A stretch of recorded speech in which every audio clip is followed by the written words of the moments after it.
podcast studio, also known as Studios. two different houses. Drew, how we doing on a gloomy Thursday afternoon? Also known as the dining room table and the guest bedroom. Exactly. But you know what? We're doing great. Lots to talk about. The draft is getting closer. Yep, Playoffs and NBA are coming, and baseball is in full swing. So absolutely. it's a wonderful time of year.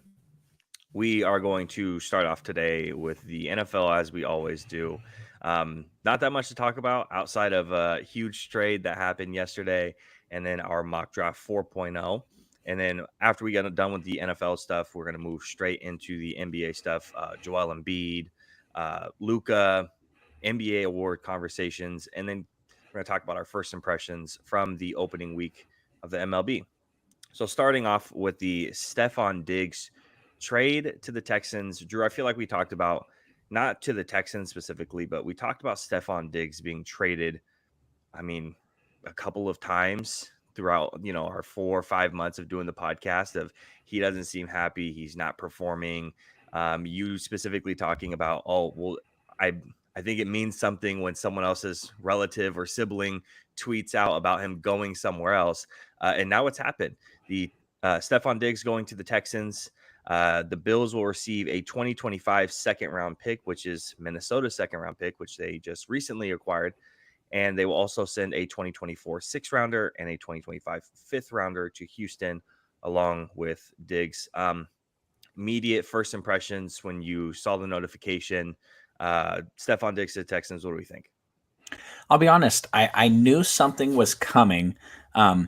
A lot of the times when we make these predictions, these predictions aren't what I think, what I want to happen. It's what I Yeah. think is going to happen based off of what I'm paying attention to. I'm big into the gambling world, I'm big into the betting world. And all of a sudden, these lines started shifting on the Texans trading for T. Higgins. There was a lot of like lines that were shifting and prop bets that were popping up. And I was like, oh, this is interesting. The Texans are in talks with the Bengals about T. Higgins. So I dabbled a little bit of money on the T. Higgins thing. I've been all over the betting lines this week because there's an event coming up this weekend that I won't mention on air because you guys will make fun of me for being a wrestling nerd that I've dabbled on, WrestleMania. And I thought it was going to be T. Higgins. So when the notification went off and I saw that it was Stephon Diggs, I was like, oh, wow. Like it must have fallen apart with Cincinnati. They shifted. I feel like the Texans are the AFC version of the Los Angeles Rams right now. They are going to be involved in every single conversation. They're going to be involved in every little thing they can do to make their team better. And I mean, frankly, it's just very exciting. The moves that the Bears have made, the moves that the Texans have made. Like, let's go with the parity in the NFL. Yep. Out with the old. Please, please, somebody take the Chiefs down out there. And I'm rooting for the Texans to establish themselves as the new terror in the AFC. So let's go, baby. Yeah. Apparently, there's going to be a Texas team that's going to go, be more successful than the Cowboys, unfortunately. Not apparently. That was probably going to happen regardless. I think this is great, right? This is something that everybody talks about. When you have a quarterback for cheap, right, which is usually a quarterback on a rookie deal, it's happened with Josh Allen, Patrick Mahomes. Surround these quarterbacks with as much talent as possible because all of a sudden, when the Texans surprise everybody and they're in the playoffs and CJ Stroud is really, really, really good, you go, oh, yeah, our window's now, not next year, not the year after. It's now. This is our window. We need to surround them with everybody we can, build this team, and we need to go for a Super Bowl today. So I'm wondering if this is too steep of a price, though, because we look at some of the recent trades for wide receivers, and a second round pick feels a little steep for a guy who's going to be 31. And I believe it's May, June, before the season starts. He's going to be 31 years old, I believe. Is a second round pick too much for Stephon Diggs? I know he's a really good receiver, but is it too much? I know some people are asking this question.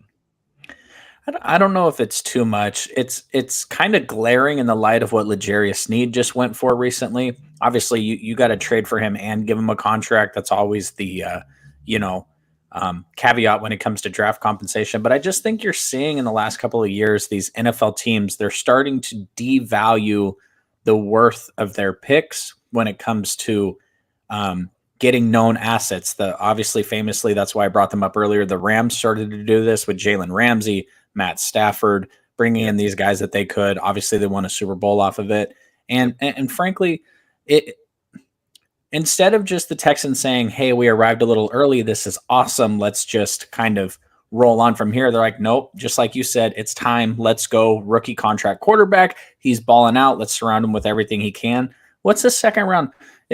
Is there any player in the second round next of the draft that's going to have the impact that Stephon Diggs is going to have? Maybe, Yeah. maybe. But you know what? Stephon Diggs is going to have an impact. Assuming healthy, let's not do the whole, oh, he might get hurt. He might do this. He might do that. Fine, whatever. Anything could happen. We all might die tomorrow. But Stephon Diggs, the impact on that team when they're already loaded up with a lot of talent. I love it for them. Just the rich keep getting richer, and the Texans have a massive, massive eyeballs on them right now and what they're going to do next year.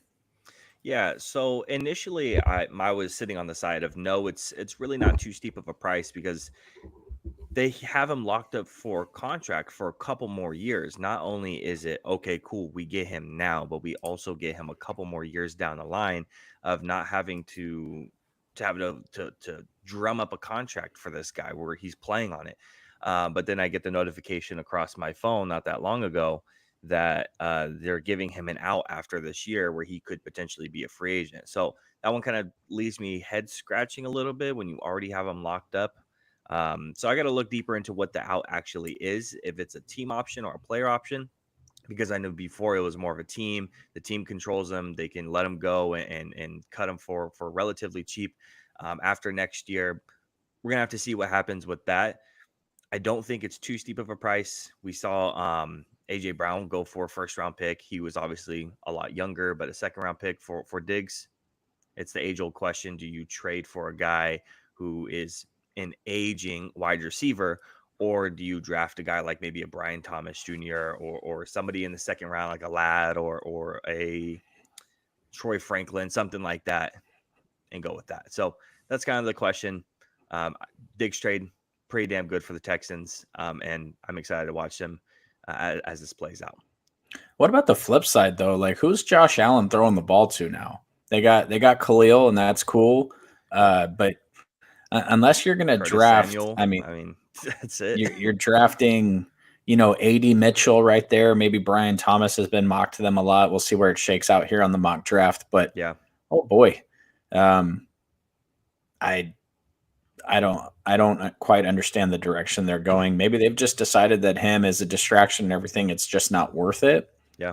But this is a team that when you have a quarterback like Josh Allen, and I know he makes a lot of money, you cannot have a down year. You can't just, this is why everybody's criticized the Chargers the last couple of years, because it's like Herbert's in his prime, surround him with talent, let's go. Josh Allen is in his prime. I know he's controversial in terms of his turnovers and everything like that, but every year when you look up, he's in the playoffs. They've taken a big step backwards in just overall talent on this team. And I just wonder kind of what Bills fans are thinking about the direction of the franchise going into next season. Yeah, honestly, if you look at some of the top quarterbacks in the league, you look at the wide receiver talent that's being surrounded with them, and it's very lackluster for these top guys, right? Josh Allen, Justin Herbert, Patrick Mahomes, right? These guys don't have the best wide receiver groups. It's almost like the wide receiver position is getting devalued a little bit, not because of the talent, it's because of the talent that's coming in. It's constant. I mean, how many times have we seen the past 4 or 5 years? It's like, this is one of the best wide receiver classes. This is one of the best wide receiver classes. This is one of the best wide receiver classes every single year. We're seeing it this year. How many wide receivers? I mean, I scouted like 22 wide receivers this year in the top 100 because there's just that many that are that good. It's just, it's supply and demand. And it feels like the amount of really good wide receivers coming in are devaluing a little bit some of the other guys across the league, and it's somehow we're getting bad wide receiver groups in an age of these really good wide receivers. So it's a little strange to me. The Josh Allen cycle has been kind of strange, right? It's like year one, oh, this is a really bad pick. He looked horrible. And then all of a sudden, years 2, 3, 4, 5, now we're looking at Patrick Mahomes ending his season those like 3 out of the 4 years that they're in the playoffs, right? Ending them. If Patrick Mahomes doesn't exist right now, are we looking at Josh Allen as a 2-time Super Bowl winner? I mean, is that the difference? Are we looking, or on the flip side, the NFC side, are we looking at the Niners as a 2-time Super Bowl winner? So I mean, it's Patrick Mahomes is the Darth Vader of the NFL, and he's just ending guys, right? He's like MJ, the reason why some of these guys like John Stockton and Karl Malone don't have any NBA rings. He's that flip side version of today. So I think some of the wide receiver group stuff is interesting. I think the Josh Allen conversation, now that we're in a new cycle of Josh Allen of, oh, we've maxed out all of our credit cards. Now we're having to get rid of everything and close the cards and pay them off. We're in a new cycle. I think we might see a little bit more of a down year with the Bills, but you could also say that of the Dolphins too, and the Patriots still aren't good. So who's going to come out and win that division is the real question. Yeah, I mean, the certain NFL franchises have shown the ability to navigate the cap just by the money that the owners are willing to spend, and it just seems like the Bills are no longer willing to play in that arena, at least for this season. Yeah. The NFL keeps making more and more money every year. The revenue sharing is higher than it's ever been, and so maybe the Bills, who have been on the upper limit of spending the past couple of years, just need to maybe they just need a year to kind of reset the books a little bit. But as a fan, when you've gone into the playoffs every year, when you've competed against Mahomes and Lamar Jackson every single year, and you're in the thick of it every single year, I just got to imagine it's kind of tough to see what's going on over there. Absolutely. I agree. But with so much of the news that's happened this week, Mock Draft 4.0, 2 weeks Let's ago, go. We had you doing the even numbers while I did the odd numbers. Now we're going to go ahead and flip the script and see what we come up with this time around. So obviously with the Josh Allen news and some of the unfortunate things that's gone on with Rashee Rice, we might see some of the back end wide receivers flying off the board. It might be a no-brainer instead of being like, oh man, I don't know, they can go a lot of different directions. Now we're about to see how it kind of all shakes out. So if you are watching the Mock Draft 4.0 right now, first things first, you should go check out the 3.0 where we did the odds and the evens flipped. Same thing here. I'm going to have the evens. Drew's going to have the odds. Same situation as before. Drew, if you want one of the even picks, call up. Let's make a deal. Potentially, I'll either accept the call or I'll deny the call. Every single time that we did this 2 weeks ago, we accepted every trade. We picked up the phone. I don't know if I will this time around. We're going to have to see how it shakes out. Drew, Mock Draft 4.0, are you ready to go?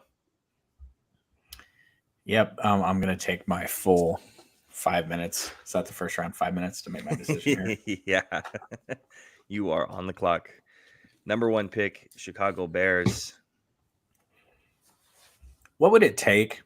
I mean, Caleb's only taken one draft visit, right? He's going to Chicago. We can slot him at the number 1 pick officially. I'll draft Caleb Williams. But what do you think it would take to get that pick from them? People always say it's the phrase a king's ransom.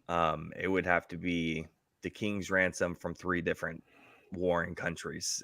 That's what it would take. Do you think you could do so the 49ers traded 3 first-round picks to get up to 3. Yeah. So could the Cowboys do 3 first-round picks and Dak and get to number 1?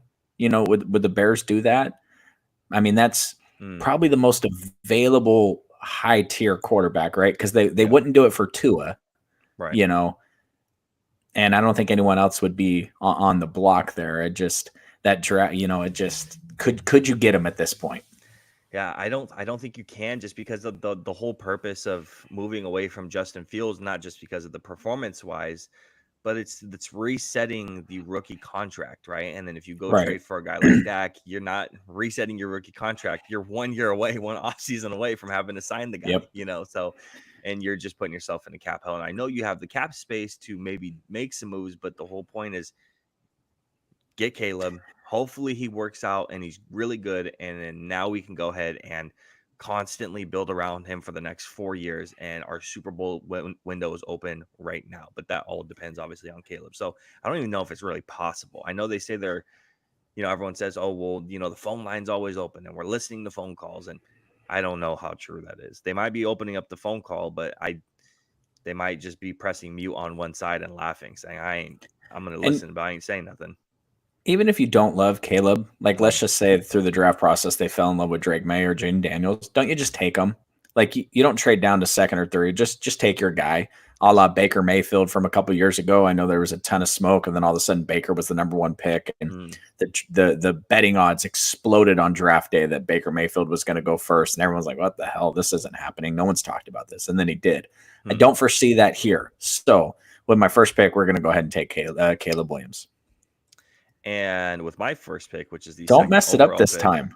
I'm not going to mess this up. Now, here's the thing. I was potentially going to go in the way of the Jaden Daniels because of the betting odds and all that stuff.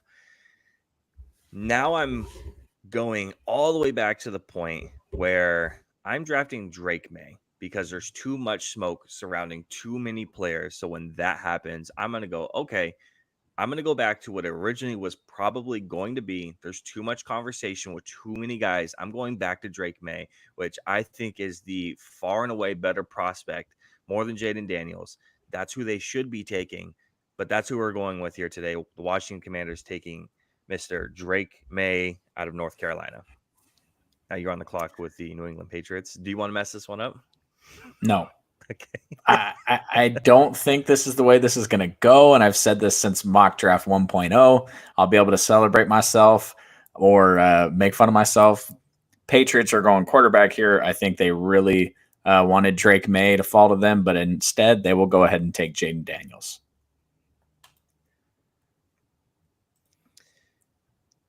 If Jaden Daniels is on the roster, I know he's the third overall pick in the draft. Do you play him right away? Because you look at the talent on New England's offensive line, and not only is it just offensive line, but it's the wide receivers to get open. And you look at his play style as well and the reckless hits that he takes. Do you just sit him for the year because of his play style and because of who's on the team to protect him? Do you just sit him and say, hey, we got Jacoby Brissett for the year. Why don't you go ahead and sit back, relax, take a Patrick Mahomes, and let's get you in next year when we got a little bit more talent and you learn to protect yourself a little bit more? Or do you just play this guy right away? I'm going to avoid your question by telling you I don't think it falls out this way. And I think the Patriots start Drake May day one. And I think the Washington Commanders, with the support they have, start Jaden Daniels day one. Now, the way this just went and how we did this, I would not start Jaden Daniels day one for the New England Patriots. I would not. Yeah. I think Drake May, he's a little bit more ready. Obviously, I don't want to hear pro style offense, all this crap that people spew, and then people are either successful or not successful in the NFL. But quite frankly, with the offensive coordinator in Washington and the way they've set that team up, I think they're ready to start their rookie pick right away. Yeah, that's fair. You got the fun one here. I think this one is interesting because I think this is where the phone calls could potentially come in. And if the phone calls are rolling in for the Arizona Cardinals, don't pick any of them up. Minnesota's definitely calling, but that's your pick. So I think you don't pick up the phone. You have 6 picks in the first 90? Arizona, you made a lot of good moves the past couple of drafts to move pieces around to get, again, 6 picks within the first 90 is incredible. Now you need talent. You need talent right now. You need blue chip prospects. You have 2 first-round picks. You need to take these guys who are going to make a difference on your team, whether it is an immediate impact or it's a year 2 or year 3 impact. You need to take these guys now, okay? Because guess what? By the time you're going to be moving all these picks around, then maybe next year you take the blue chip guys, or maybe the year after you take the blue chip guys. By the time you come roll around, Kyler Murray's not going to be able to scramble around anymore and do the Kyler Murray things because that's what makes him good. You got to start doing it now so these guys can develop or, again, make an impact right now. So with the 4th overall pick, taking Marvin Harrison Jr., wide receiver out of Ohio State. Now you have the 5th overall pick, and I think this is this is where the phone calls could be rolling in. You The have phone is definitely going. Um, as an even pick, I'll take a phone call from the Broncos here, but I'm pretty dead set on the Vikings here. Vikings are going to give up 11, 23, and a third round pick. this year, next year. And this year.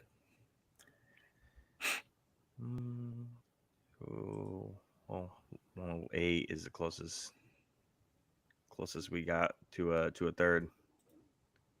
We have Is that a fourth? Yeah, let's do fourth. next year's third then. Yep, and fifth, and probably like a fifth or a sixth but we're not going that deep, so it doesn't really matter. I'm gonna force that one. All right, Minnesota Vikings on the clock now, 5th overall. JJ McCarthy. Come on, Minnesota fans. I know you're out there. I know you've already been in the comments.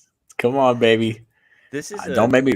I'll put the betting odds up on the screen right now, guys. That JJ's not going in the first round. Yeah, JJ's going top 5. Suck it.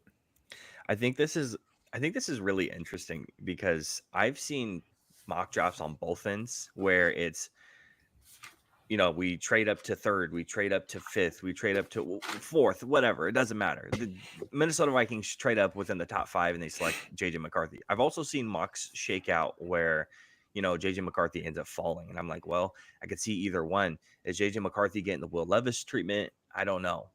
I can't really put a pin in one way or the other. Either one is extremely possible to happen. But I think everybody's, they kind of showed their hand and trading for that second first round pick. And this is what we're doing. We're moving up for this guy. So all we can do is kind of just read between the lines and try to make that selection there. I think even like if you don't trade up here, I'm not sure it makes sense for him to get past the Giants at 6. And then if he does, I don't see how he gets past the Vikings, Broncos, or Raiders 11, 12, 13. So yeah. I think he's going high no matter what. Yeah. I just. Yeah. I think honestly, I think he could make sense for the Falcons too. And I know people will be like, oh, they just signed Kirk Cousins. Yeah, dude's coming off an Achilles and he's getting up there in his career. So you just signed Kirk because you think you have Super Bowl potential. It wouldn't be that bad to have that type of backup plan. Yeah. So. And if you move up to 8th, it's a little bit less of a. I don't think you have to throw in the third first round pick for to get up to 8 overall for the Falcons. So it's a little bit less of a steep price. So you're really only giving up first round picks this year to move up for one pick to get your guy, and you're not sacrificing the future picks on top of that. So really not that bad of a pick or a trade there. We do. Are you about to get funky? No, I'm not gonna get weird here. I mean, depends on who you're asking. I am gonna go wide receiver because his wide receiver room is horrible, but I'm gonna go Rome Odunze. Yeah, you are getting funky. I don't think this is funky, man. The meetings that Rome has had with New York have gone extremely well. I think Rome fits better into the offense. Rome fits better into this offense better than Malik Neighbors does. You have too many guys with a weird amount of speed on this team. You need a guy who can be open at the correct time. And I think that's what Rome brings you. He's our wide receiver too. Big believers in Rome. And I know it's not just us. The consensus on Rome is getting higher and higher each day that passes. I think this is a good possibility. Rome goes here at 6th. So you have 7th overall to the Tennessee Titans. Where are we going? I'm on board with him, wide receiver number 2. I just don't think we'll see. I'm so excited for the draft, man, just because we've done so much of this and it's all out there for people to see. Yep. Titans are going to go chalk here. They need a tackle. The best tackle on the board is sitting there. Consensus, whatever that word is. Best tackle on the board. They're going to go ahead and take Joe Alt, nice and easy.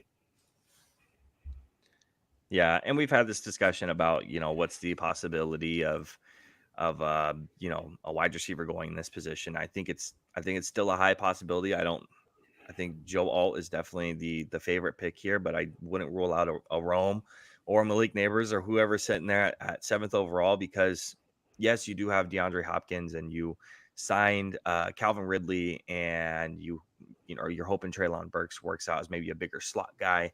Now that he doesn't have to have all the pressure on him to try to be a 1 or even a 2, bring in one more wide receiver, because DeAndre Hopkins is only under contract for 1 more year and he's aging. So I think that's still a possibility. The Atlanta Falcons. I think the Titans honestly would like to move out of that pick if they could, but I just don't see who's trading up for 7. I don't think there's any reason for any team to trade up at that point. Yeah, and I honestly, there's a couple of places in this draft where you are kind of just, you're happy where you sit at. And I think 7th overall is one of those places where no matter what falls to you, you're really happy with the situation. You're getting potentially the wide receiver 2 or 3, which could be wide receiver 1 in a lot of different drafts, or you're getting tackle 1, right? You're happy with the way it falls because of all the quarterbacks going to be flying off the board, and you go, okay, cool. We don't need that. We need that. We're trying to build our offense a little bit better. I think that's one of those positions you don't really have to move off of. But one of the positions I think you can move off of is here at pick number 8. And I'm not going to go too far back down. The pick that I'm going to be trading to is just a couple of picks back. I'm going to trade with the New York Jets right here. And this isn't going to be anything crazy. We're going to go 10. We're going to go 8. And then we're going to go with because we're only moving up a couple of spots. I'm only going to go a 3rd this year, or sorry, this is a 4th, so I'm actually going to go a 3rd next year. It's 2 spots up. The Falcons are moving a couple spots back, and they're still going to get the guy that they want to get, whether it's the top edge rusher or the top corner, just moving a couple spots back. New York Jets are moving up for a very particular Malik Nabers, sitting on the board right now.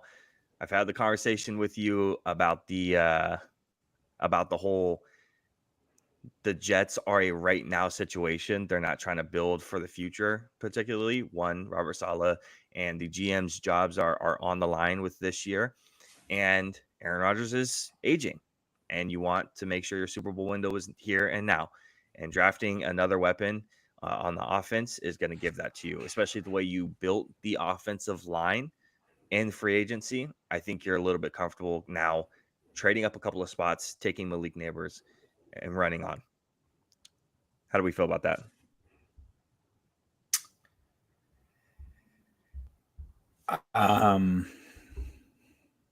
I think that the Chicago Bears would be pretty disappointed to see that happen, because I think the Chicago Bears would have loved to get Malik Nabers there, and now you've kind of stumped me here a little bit, which is cool.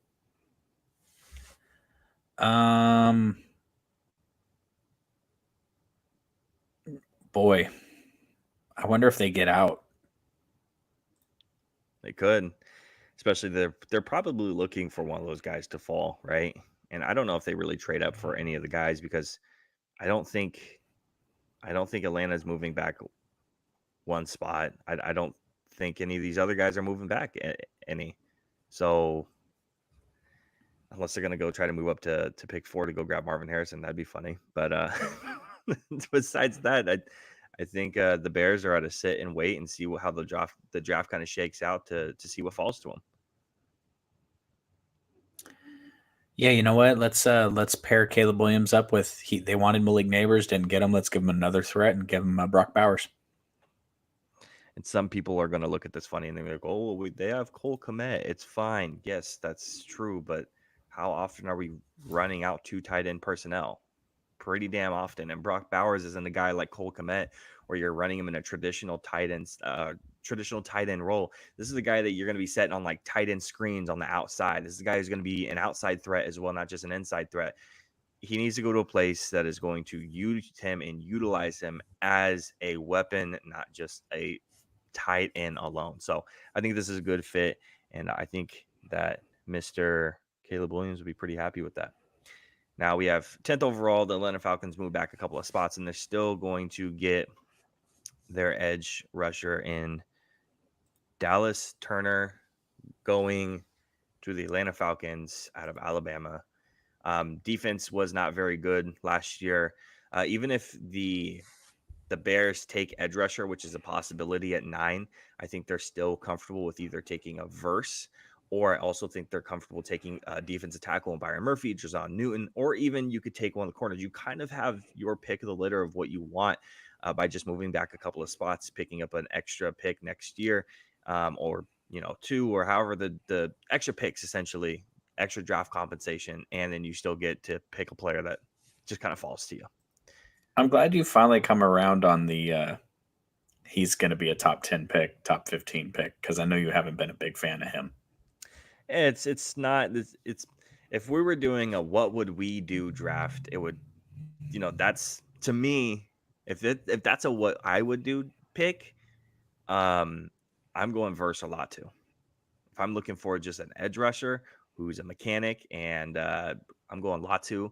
If I think I'm going for a guy who is going to have a long, successful NFL career, and he might not be a double-digit sack guy, but he's going to be a terror in the run, and he's going to have a long career, like a DeMarcus Lawrence, I'm going verse. But that's me. I'm a little bit different. So I originally was going to take Brock Bowers here for the Chargers, which was kind of the inspiration. But then you kind of scrambled me with the wide receiver not falling to the Bears there, because I think the Bears feel really good about getting a wide receiver at 9. Yeah. And since he's no longer available, then we can probably grab one at pick number 23. Yeah. I'm going to take our first corner off the board really early here and go with Terrion Arnold to the Los Angeles Chargers. Okay. Arnold over Quinyon Mitchell, huh? Purely just what I'm seeing. Okay. I think that's fair. Let me go ahead and match up both of my perfect. Okay. I've been debating this pick for, when did I text you? Tuesday? I've been debating this pick for 3 days.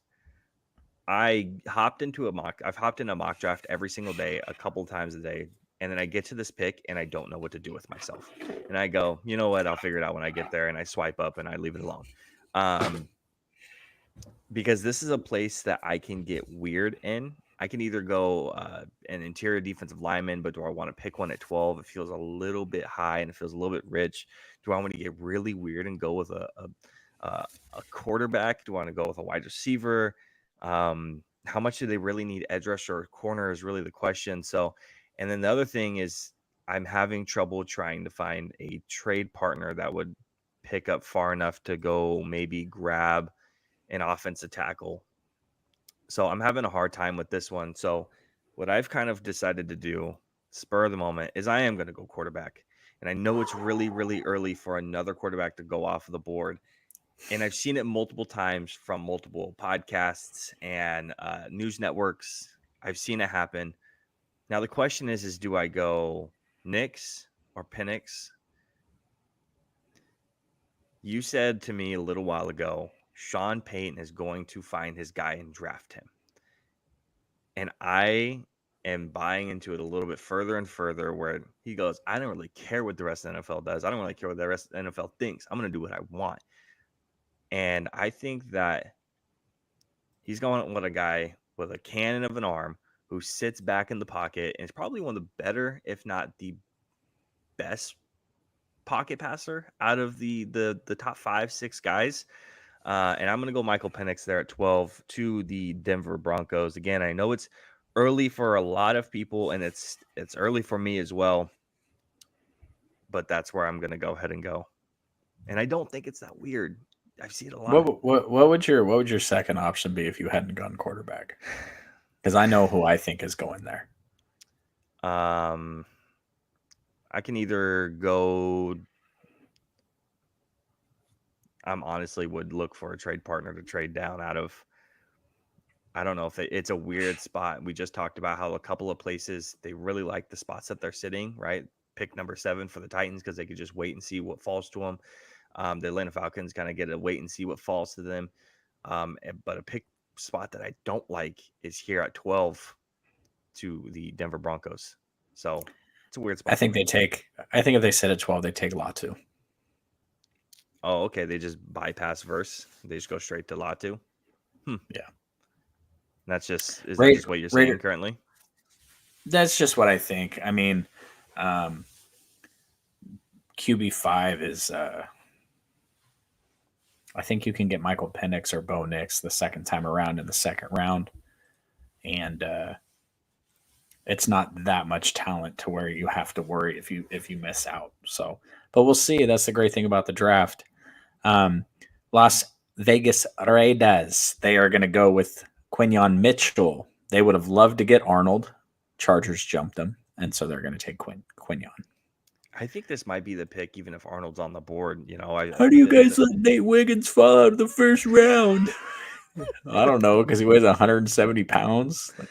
yeah, I think this is probably where it's going, regardless. And it has everything to do with what do the Raiders like. They like long, athletic guys, and Arnold is a little bit longer. His arms are just a tad longer than Mitchell's are, but Mitchell's RAS scores are off the charts. And I think that's what they're going to look at, and they're going to go, damn, that's crazy. That's the guy I want. Who's the fastest guy? That's the guy I want. We see year after year at the Raiders take some crazy athletic guy, and it doesn't really work out. This time around, though, I'm on board with the Quinion Mitchell pick. Maybe that's why the pick doesn't happen, though, because we're on board with it. Look at the tackles falling. Yeah, that's exactly what I was just. The Saints are Saints are excited. super stoked for this. Yeah, so you have some of the top guys. I mean, on not just tackles, but you're talking about on big boards. Talisi Fuanga, Troy Fontanu, Olufashanu, even some guys have JC Latham super duper high. So that's where I'm going. I'm going with a tackle in this spot. Now the question is where do I specifically want to go? I'm going with the guy who has the most amount of flexibility, no matter what happens with Ryan Ramczyk, if he's going to be medically cleared and he's not going to retire, or if he is going to play. I'm going to go with the guy who has the most flexibility, right side, left side, or inside. Troy Fautanu out of Washington to the New Orleans Saints is where I'm going to go ahead and step on. Now you do have pick 15 to the Colts, which I think is one of the more interesting spots as well.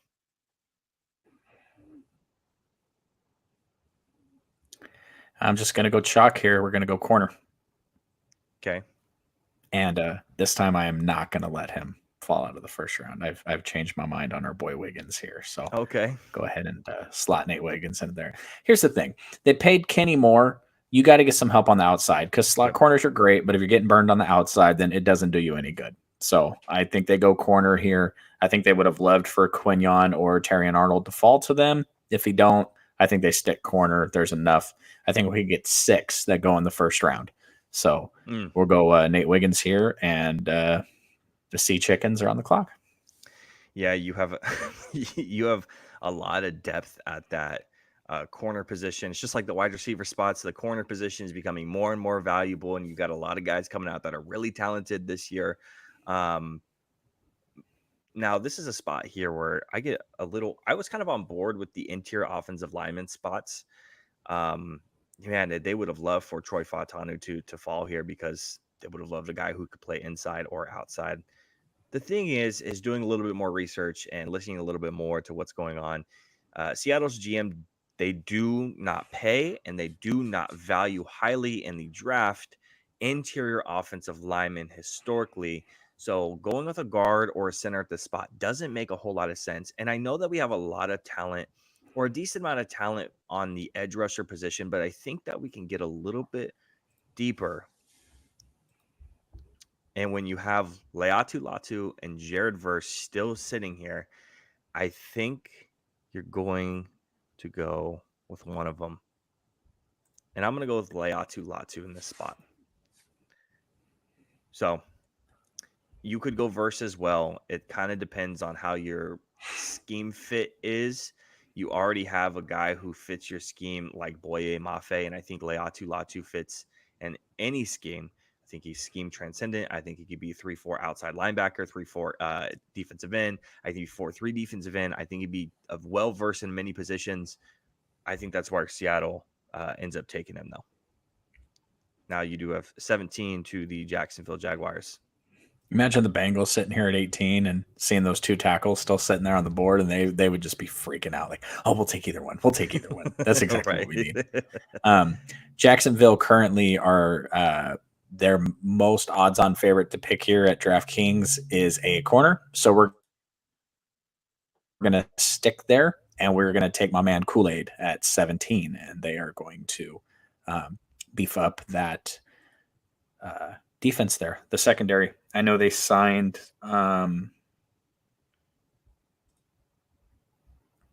what's his name? Ronald Darby. But they cut another guy, and their secondary is still a little light, and they've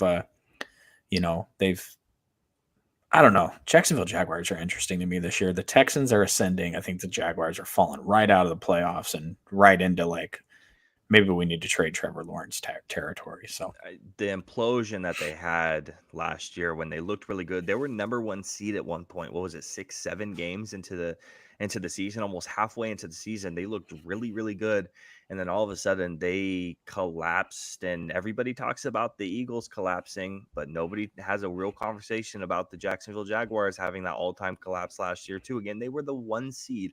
They were poised to take it, and they fell flat on their face. So a lot of weird conversations around Trevor Lawrence and the Jacksonville Jaguars. When we get to all of our predictions, when it gets closer to the season, it's going to be interesting to see how it all falls out, because it's going to be one of those things where I'm going to have to put up all the teams in a spreadsheet and be like, you get a win, so you get a loss, and you get a win, so you get a loss.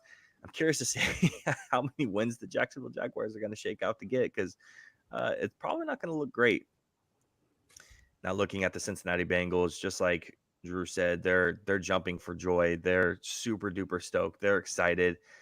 And you're going to be looking at Talisi Fuanga and Olu Fashanu. I'm going to take Fashanu here. What are we drafting offensive tackle for? Because it sure as hell isn't to run the ball. It's to protect Joe Burrow. That's the entire point, is we're taking a tackle to protect Joe Burrow. Well, guess what? Olu Fashanu, to me, is the best pass protection tackle in this class. The run blocking is a problem, and I thought maybe he could fix a little bit of that. But when God gives you little hands, historically little hands in the draft, that's probably why you can't run block very well, because you can't get a grip on anybody. So I don't know how much improvement we're going to see. He's going to have to do something there, and it wasn't atrocious, but that pass blocking is the whole reason on why we're taking Olu Fashanu there at 18. You have your favorite team, the LA Rams, at number 19. The LA Rams will not be taking a tackle because they just invested $600 million on their offensive line. So they are going to replace a hole a massive hole left by future Hall of Famer Aaron Donald. They are going to go defensive tackle, and they are going to go Byron Murphy.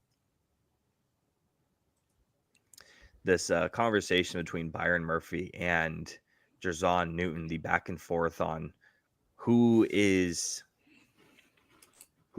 defensive tackle one, I think is interesting, because I don't really see it with Jer'Zhan Newton, but I listen to some. I don't know if you ever listened to the PFF Stock Exchange podcast before. Trevor Sikkema, Connor Rogers, they're pretty good, and they're huge Jer'Zhan Newton guys, massive fans. I mean, they had a What Would I Do mock a couple of weeks ago, and they had like Jer'Zhan Newton going 10, 11, 12, somewhere around that. It was high. It was really high. And Byron Murphy fell into like mid-20s. So just seeing to see how these teams value between the two guys. I think this dude, Jer'Zhan Newton, might just be vanilla ice cream. You know what I mean? Like every high-end restaurant in the world has vanilla ice cream. Like it's great. It's going to do its job. It's going to do everything you need to do. But I think maybe he's just getting overlooked, because I'd rather have Fisk than Jer'Zhan Newton. And I may be completely wrong on that. Matter of fact, I like the other dude, Tavondre. And Jer'Zhan Newton, I think just when I watch him, it's just so much consistency that maybe it's just not anything that pops for me. And here I'm going to complain about the guy that's hella consistent. He's probably going to be a really good player in the league, and I'm not trying to say anything bad about him at all. It's just one of those things where I kind of look at it and I'm just like, okay. Yeah. Pittsburgh Steelers. Is that where we're at? Yeah. These guys are excited. They're very excited. Go ahead and bring them up. The fact that Talisi Fuanga is still on the board is incredible. This is just how the board fell. Talisi Fuanga is like OT top 3 offensive tackles on the board. Dude's incredible. Like fastest get off in the draft. We're not going anywhere else. We're going to Talisi Fuanga. We don't got to talk about it too much further than that. We're going to be looking at a team that's probably going to want to run the ball a ton, and he's one of the better run blockers in this draft. I love Talisi Fuanga. I hate that he dropped to 20 because, he's 4 picks away from the Cowboys, and it just the closer it gets, and a guy that you really like comes off the board closer to it just breaks your heart a little bit more, and a little bit more, and a little bit more. Yeah, I think that the Steelers are going to be like Amarius Mims, J.C. Latham territory. So if someone like that falls to him, I mean, that's going to be one of those where the pick is in after like 23 seconds. So yeah, right. The pick was in when Roger Goodell was announcing the pick before. So when they were announcing the Rams pick, Steelers already ran up the card. We do have the Miami Dolphins at pick 21. The Dolphins are going to go offensive line here, but they are going to go interior offensive line, and they are going to take Mr. JPJ.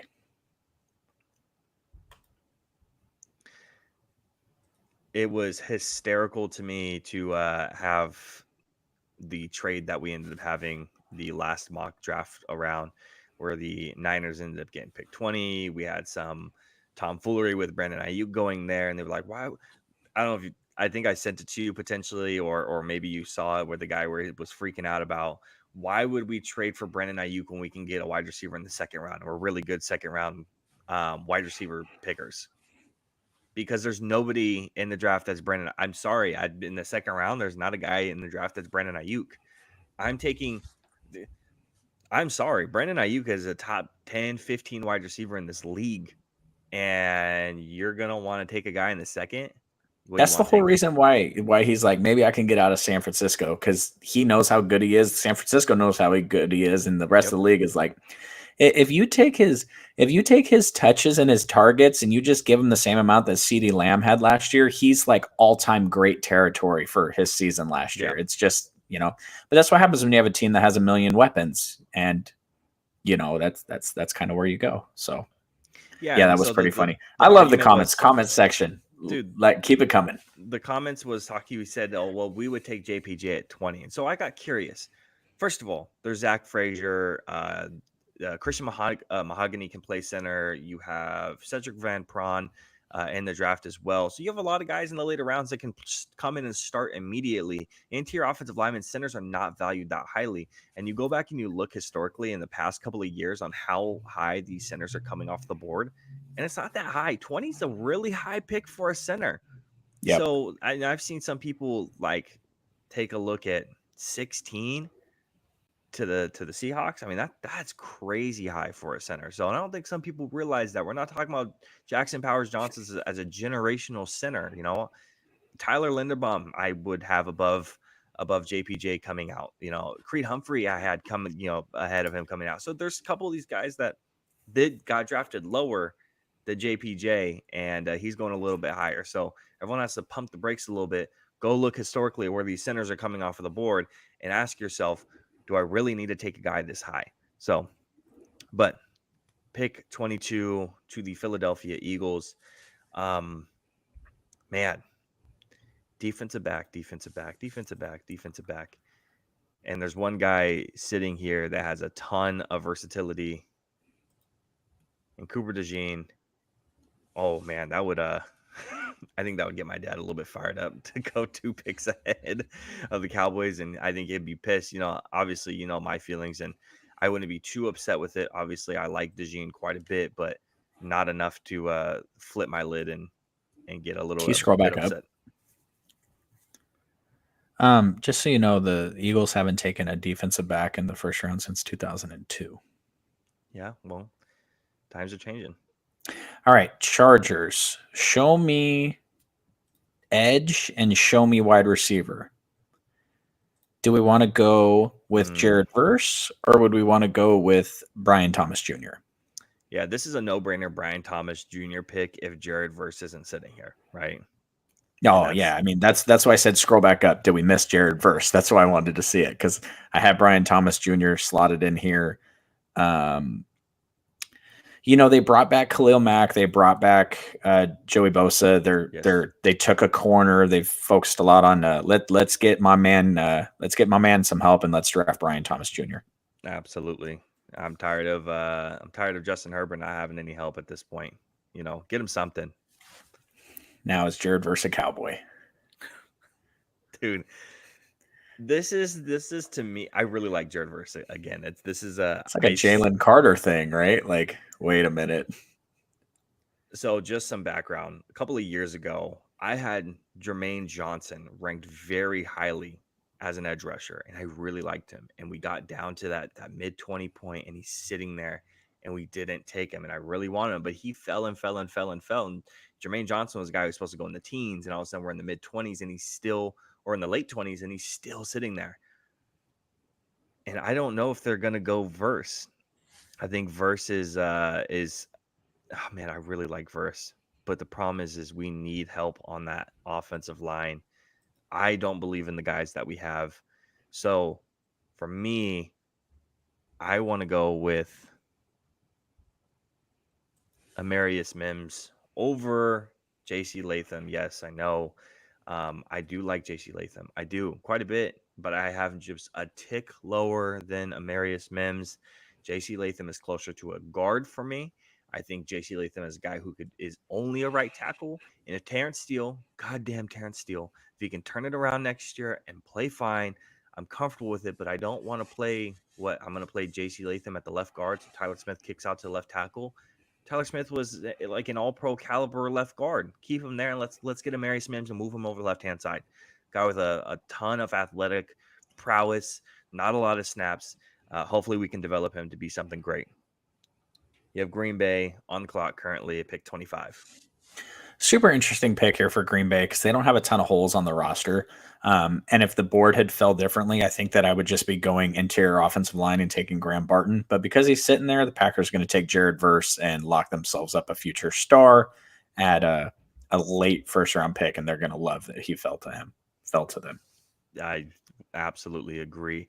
And in the same conversation as being really excited that guys fall to them, I just talked about how I think JC Latham is closer to a guard than a tackle personally, especially with his size. He's a little bit slower off the kick. I think JC Latham, again, is that guard, and the Tampa Bay Buccaneers need interior offensive linemen.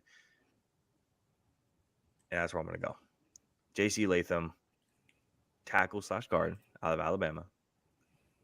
Now you have pick 27 to the Arizona Cardinals. We took Marvin Harrison Jr., pick number 4. Where are we going next? Yeah, they're going to go interior offensive line here. They do need a guard or a center. I think originally I kind of messed around with the idea of Zach Frazier. Oh, he's not even there. So there you go. Thank you. Originally I was messing around with the idea of Zach Frazier, but I think I'm kind of all in on the Graham Barton train with him being an interior guy. So we're going to go ahead and slot him in there. Yeah, I think it's a tackle. Graham Barton's like tackle 10 for me. You slide him on the inside, and you're talking about a guy who's probably interior offensive lineman 3 or 4 for me. No, he's probably interior offensive lineman 3 for me, right behind Christian Haynes and JPJ, and then you have Graham Barton sitting right there. And then right after that, you have Zach Frazier. Pick 28. Look at the dude. I feel like a lot of these teams are jumping for joy.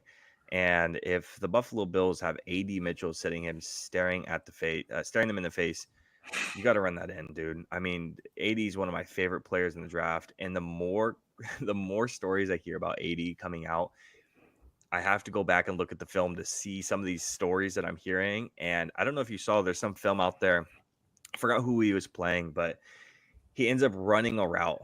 And he knew the play was going to go to the other side of the field, and he runs a route and he loses the defensive back. And, instead of committing to the bit, he goes and looks at the back and just starts talking shit to him right in his face. He's like, "Oh, I beat you off the line." He's like pointing at him while still running down the field. Even though he knows the ball's not coming to him, he just keeps pointing at him, and he's running down the field and he's laughing at him the whole time.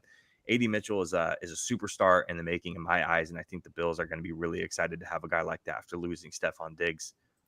Pick 29 to the Detroit Lions, though. I think that you may see a little AD Mitchell action in Dallas. I have a good feeling on that. You guys don't currently have a wide receiver under contract after next year, so okay. I would be on this podcast stripping naked and running outside. The Detroit Lions all of a sudden have a big time need at corner, and so we're going to introduce a player to the first round that has not been seen on the mock draft 1.0, 2.0, or 3.0 going in the first round. And Mr. TJ Tampa, you are going to fill the role that was most recently vacated by the criminal known as Sutton, whatever his name is. I can't remember now. Cam. I was thinking Cortland Sutton. Who is that? Cortland. Is that a wide receiver somewhere? Yeah, Denver. Damn, it's like soft shade to Cortland Sutton over at Denver. Sorry, bro. Oh man, I feel like I haven't seen TJ Tampa in the first round in a while. But it's cool to see him. It's a guy who has a ton of length. He's rangy. He's tall. He's really athletic. He tested pretty well at the combine. I'm interested to see where TJ Tampa goes because we always see long athletic corners go a little bit higher than they're supposed to go, and he's not supposed to be a first round pick. But again, those late round flyers from picks, I would say 26 to 32, teams start taking guys on potential and athletic and RAS scores, and that you start taking late round flyers on that because those are the successful teams that want guys to develop in a couple of years because they know they're going to be back to the playoffs pretty soon, unless you're Dan Campbell and the Lions. So Baltimore Ravens at pick 30. You have a couple of guys. Wide receiver, you could take a really hard look at. Edge rusher position as well. And honestly, where I'm going to go in this position, same place that we went 2 weeks ago. We're going Chop Robinson. Yeah. And it has everything to do with how the board fell. If the board falls a little bit differently, we're going wide receiver. Board falls a little bit differently, we're going Graham Barton. But all of a sudden, we had all these offensive linemen on the board and all these wide receivers on the board. And then all of a sudden, they flew off. And now you're sitting there kind of going, well, I guess we'll just take the best player available with a lot of potential. Another guy with the athletic scoring, Chop Robinson. Oh, worst team in the league, pick 31. I have to say the fact that I'm not reaching for go ahead and bring up the tackles. The fact that I'm not trying to make Tyler Guyton make sense, or I'm not trying to make Jordan Morgan make sense. You guys are on the teams that had a private workout with Jordan Morgan. Yeah. It's funny to see how we've the conversation on Tyler Guyton has slowed down and dropped out. Yeah, no, I was talking about him a lot, and now he's kind of bring up the interiors also. Could we go Zach Frazier here? I don't think it's a bad pick. Unfortunately, it's just not the way that we're gonna go. We're gonna go wide receiver. Okay. We're gonna go Ladd McConkey. Oh, damn. Do you know what's funny is I was just thinking in my head right now, I was like, if he doesn't take Ladd here, I'm sneaking Ladd in at 32. He needs to be a first round pick. Yeah, I love it. Now you can put Xavier in. It's great that we are looking more and more at a guy who's getting a little bit more recognition. Ladd's a really good receiver. Honestly, you look at the guys here: Ladd McConkey, AD Mitchell, Brian Thomas Jr., and look at the guys who are still left as well. Troy Franklin, you have Xavier Worthy, you have Keon Coleman, Roman Wilson, Ricky Pearsall. You have all these guys, and out of those guys, outside the top three guys, Ladd has the biggest potential to be just successful. Brian Thomas, all those other guys, AD Mitchell, have more potential to be really, really good high-level wide receiver twos or even ones. But Ladd, I think, is going to have a long, successful NFL career. I don't think there's a scenario where he isn't successful. So him going to the worst team in the league is pretty unfortunate for him. But Kansas City Chiefs all of a sudden have a glaring wide receiver issue. They already had an issue. Then you mix in the Rashee Rice stuff, which news just came out today, a couple hours ago, that Rashee Rice was driving the car. He was not just in the passenger. He was driving the car that ended up having the we don't have to get into it, but they have a glaring need at wide receiver.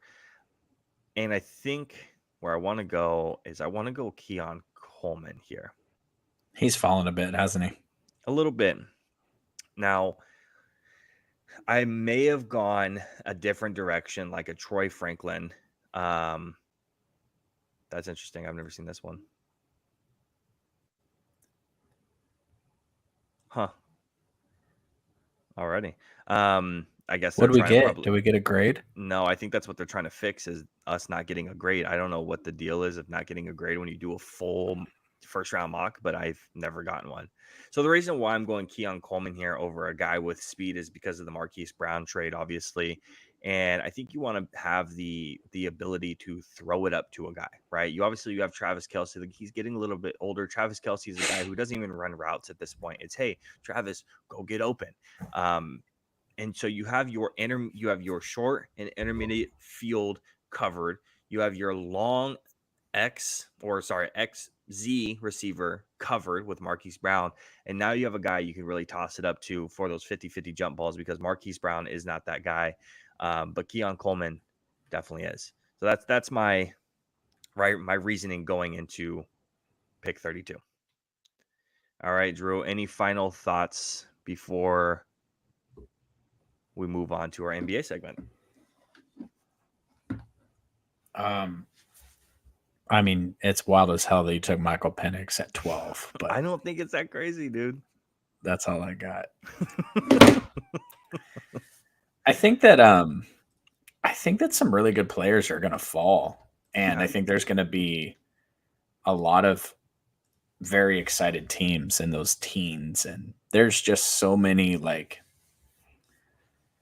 5 quarterbacks in the first round and then 3 wide receivers in the top 10 is really just going to push down a ton of tackle and corner talent and some defensive line talent. I think it's just going to be, for you and me, I think it's going to be very, like, gut wrenching as these really, really good players that we think really highly of start to fall closer and closer to our team. And, you know, the 49ers only missed JC Latham there, or Graham Barton by 2 picks, you know, and, you know, a top tier tackle almost fell to the Cowboys there. It's just almost gets to the point where if that guy is still on the board at 20 or 21, I mean, Jerry Jones got to get on the phone and move up and just get him, right? Yeah. So it's going to be interesting. I'm super excited, and I know it's going to take a while. I know that we're going to be on the stream for a while with the first round, but I'm just super excited. I mean, I think this is the most comprehensive you and I have ever gotten into it. Just 4 mock drafts now, and it's going to be interesting because I don't know if we want to put a prediction on paper just so we can see which one of us gets closer, but I just feel like we're all over it. So we're either going to have some hate in the comments telling us that we were nowhere close, or, you know, maybe some people will be giving us our flowers for being all over this thing. So we'll see. Yeah, I doubt it just because nobody gives flowers. You only get the hate when when you don't deserve it. Listen, y'all can hate us if you want, but just do a thumbs up while you're here. If you want to talk that shit, talk it, but just give us a thumbs up and a share. Matter of fact, send it out to all your homies. Hey, look at these idiots. That's fine. Exactly. Just keep calling me, you know, attractive men, and that's all I got. Who was it again? I forget. Kristaps Porzingis. Porzingis. Yeah, Porzingis. So I'm Pat Fryermuth, and I'm Kristaps Porzingis now. We got to get an MLB comparison, and we can cover all of our bases, literally. All right. Let's move on to the NBA segment now. Come on, bro. I'm definitely Mike Trout. Yeah, okay. All right. Starting off at the top, Joel Embiid has returned. How does Joel Embiid's return affect the NBA playoffs? Because currently, I believe the Sixers are sitting around. They're sitting around that 8 seed currently, so they're in the play-in right now as we speak. He's been out since January 30th with a left meniscus injury, entering Monday. So obviously, this is a couple of days ago. Philly was 8th in the East, 2 games behind the 6th-seeded Pacers and a game and a half behind the Miami Heat, and then just 4 games ahead of the Bulls, who are 9th. So they're pretty solidified there. So they're not really going to drop anywhere below that. At least they shouldn't, unless they just have a crazy collapse all of a sudden. Obviously, the seeds 7 through 10 in the NBA playoffs are going to be playing in the play-in. When Embiid got injured, the 76ers were 29 and 17th in 5th place in the East. With them sidelined, Philadelphia went 11 and 18 and slipped into the play-on spot. I mean, you saw it day by day, week by week, just Sixers just dropping. And now all of a sudden we have a little bit of life and a little bit of excitement in the East. Now you're looking at me like, do you want to be the Bucks, who look not great right now, who just lost to the Wizards and the Grizzlies? Do you want to be the Bucks, who are going to have to play Joel Embiid and go through a 7-round series immediately against a tough opponent? Are you going to want to be the Celtics? I don't think you're going to have any problems with Joel Embiid. No issues. But do you really want to be the Bucks at this point? Face Joel Embiid in the playoffs, played the 76ers at this point. How much does he really affect the playoffs this year coming back? I'm going to tell you, this may be controversial, but I think it's a little too late for the Sixers here. Joel Embiid has always been a bigger guy, and with a knee injury, I can't imagine he's in the best shape. I don't think he's going to be able to carry the load. Huh? Did you watch that game against the Thunder? I did not, no. Dude, like 5 minutes in, he's winded. He's very, very winded immediately. But you're a big man and you have a knee injury. It's not even anything against him. It's just impossible. Yeah. You know what I mean? Like, if he breaks his hand, he can still sprint. He can do everything. You know, you're coming back from a lower body injury. You're banging down in the post. You don't trust your knee. I went through a massive knee injury myself, and it never got quite right. You know, I used to be able to dunk off of 2 feet like it was nothing, and now I also got fat too, but you know what I mean? Like, same with Joel Embiid. It's just going to be a little too late. And that team offensively and everything they do completely changes when he's on the court. Yep. And him not being able to have that ability. This isn't 15 games to the playoffs. This isn't 20 games to the playoffs. This is like 5 to 7 games to the playoffs. Yep. You're in the play-in. It's win or go home. And I think it's a little too late. The Bucks do look like trash. I'm going to put that out there. They do look awful. But at the end of the day, you have prime Giannis. And that counts for more than Embiid coming off an injury. Yeah. And that's not even to factor in Dame. And the Bucks are 15 and 15 since the Doc Rivers hiring, which was just fantastic. Just love that so much. When Joel Embiid played his very first game, like I said, he was pretty winded after just like 5 minutes of play, which again, you're trying to get back into NBA basketball. You can do all the drills that you want. You can do all the scrimmages that you want. But as soon as you're on the court and you're actually playing, it's going to be a little bit different and you're going to be a little bit more gassed. He got to the free throw line 12 times, free throw merchant. He made all 12 of them. He had 24 points. So does the record really matter though with the Bucks? Like, it's the Bucks. Like, does the record really matter? We know the regular season, the NBA doesn't matter. That's why nobody watches. You just have to get in. Like, the defense has been concerning all year, and you know, losing some of their defensive pieces over the offseason has been concerning. And when they lost to the Grizzlies, some people are going to point out, obviously Bucks fans, well, we didn't have Dame. Congratulations. Well, you also fucking gave up a shit ton of points to the goddamn Grizzlies. Dame doesn't help you on the defensive end, dog. That's not going to fix anything for you. When you look at the West, like, does the Warriors record really matter to you? Like, they're the Warriors.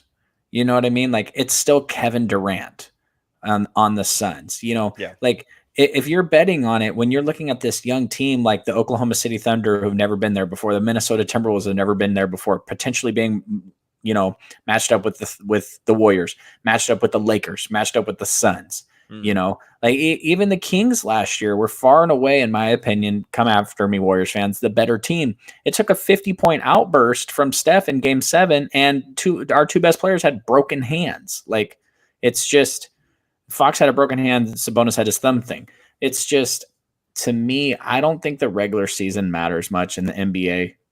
It matters for seeding, but when playoffs come around, I'm trusting the Bucks, and I'm trusting Giannis 1,000 times over. I'm trusting an out of shape Joel Embiid. That's all I'm saying. Yeah, no, I don't think you're wrong there. I think regardless, it's gonna make for some good content and some good basketball to actually watch.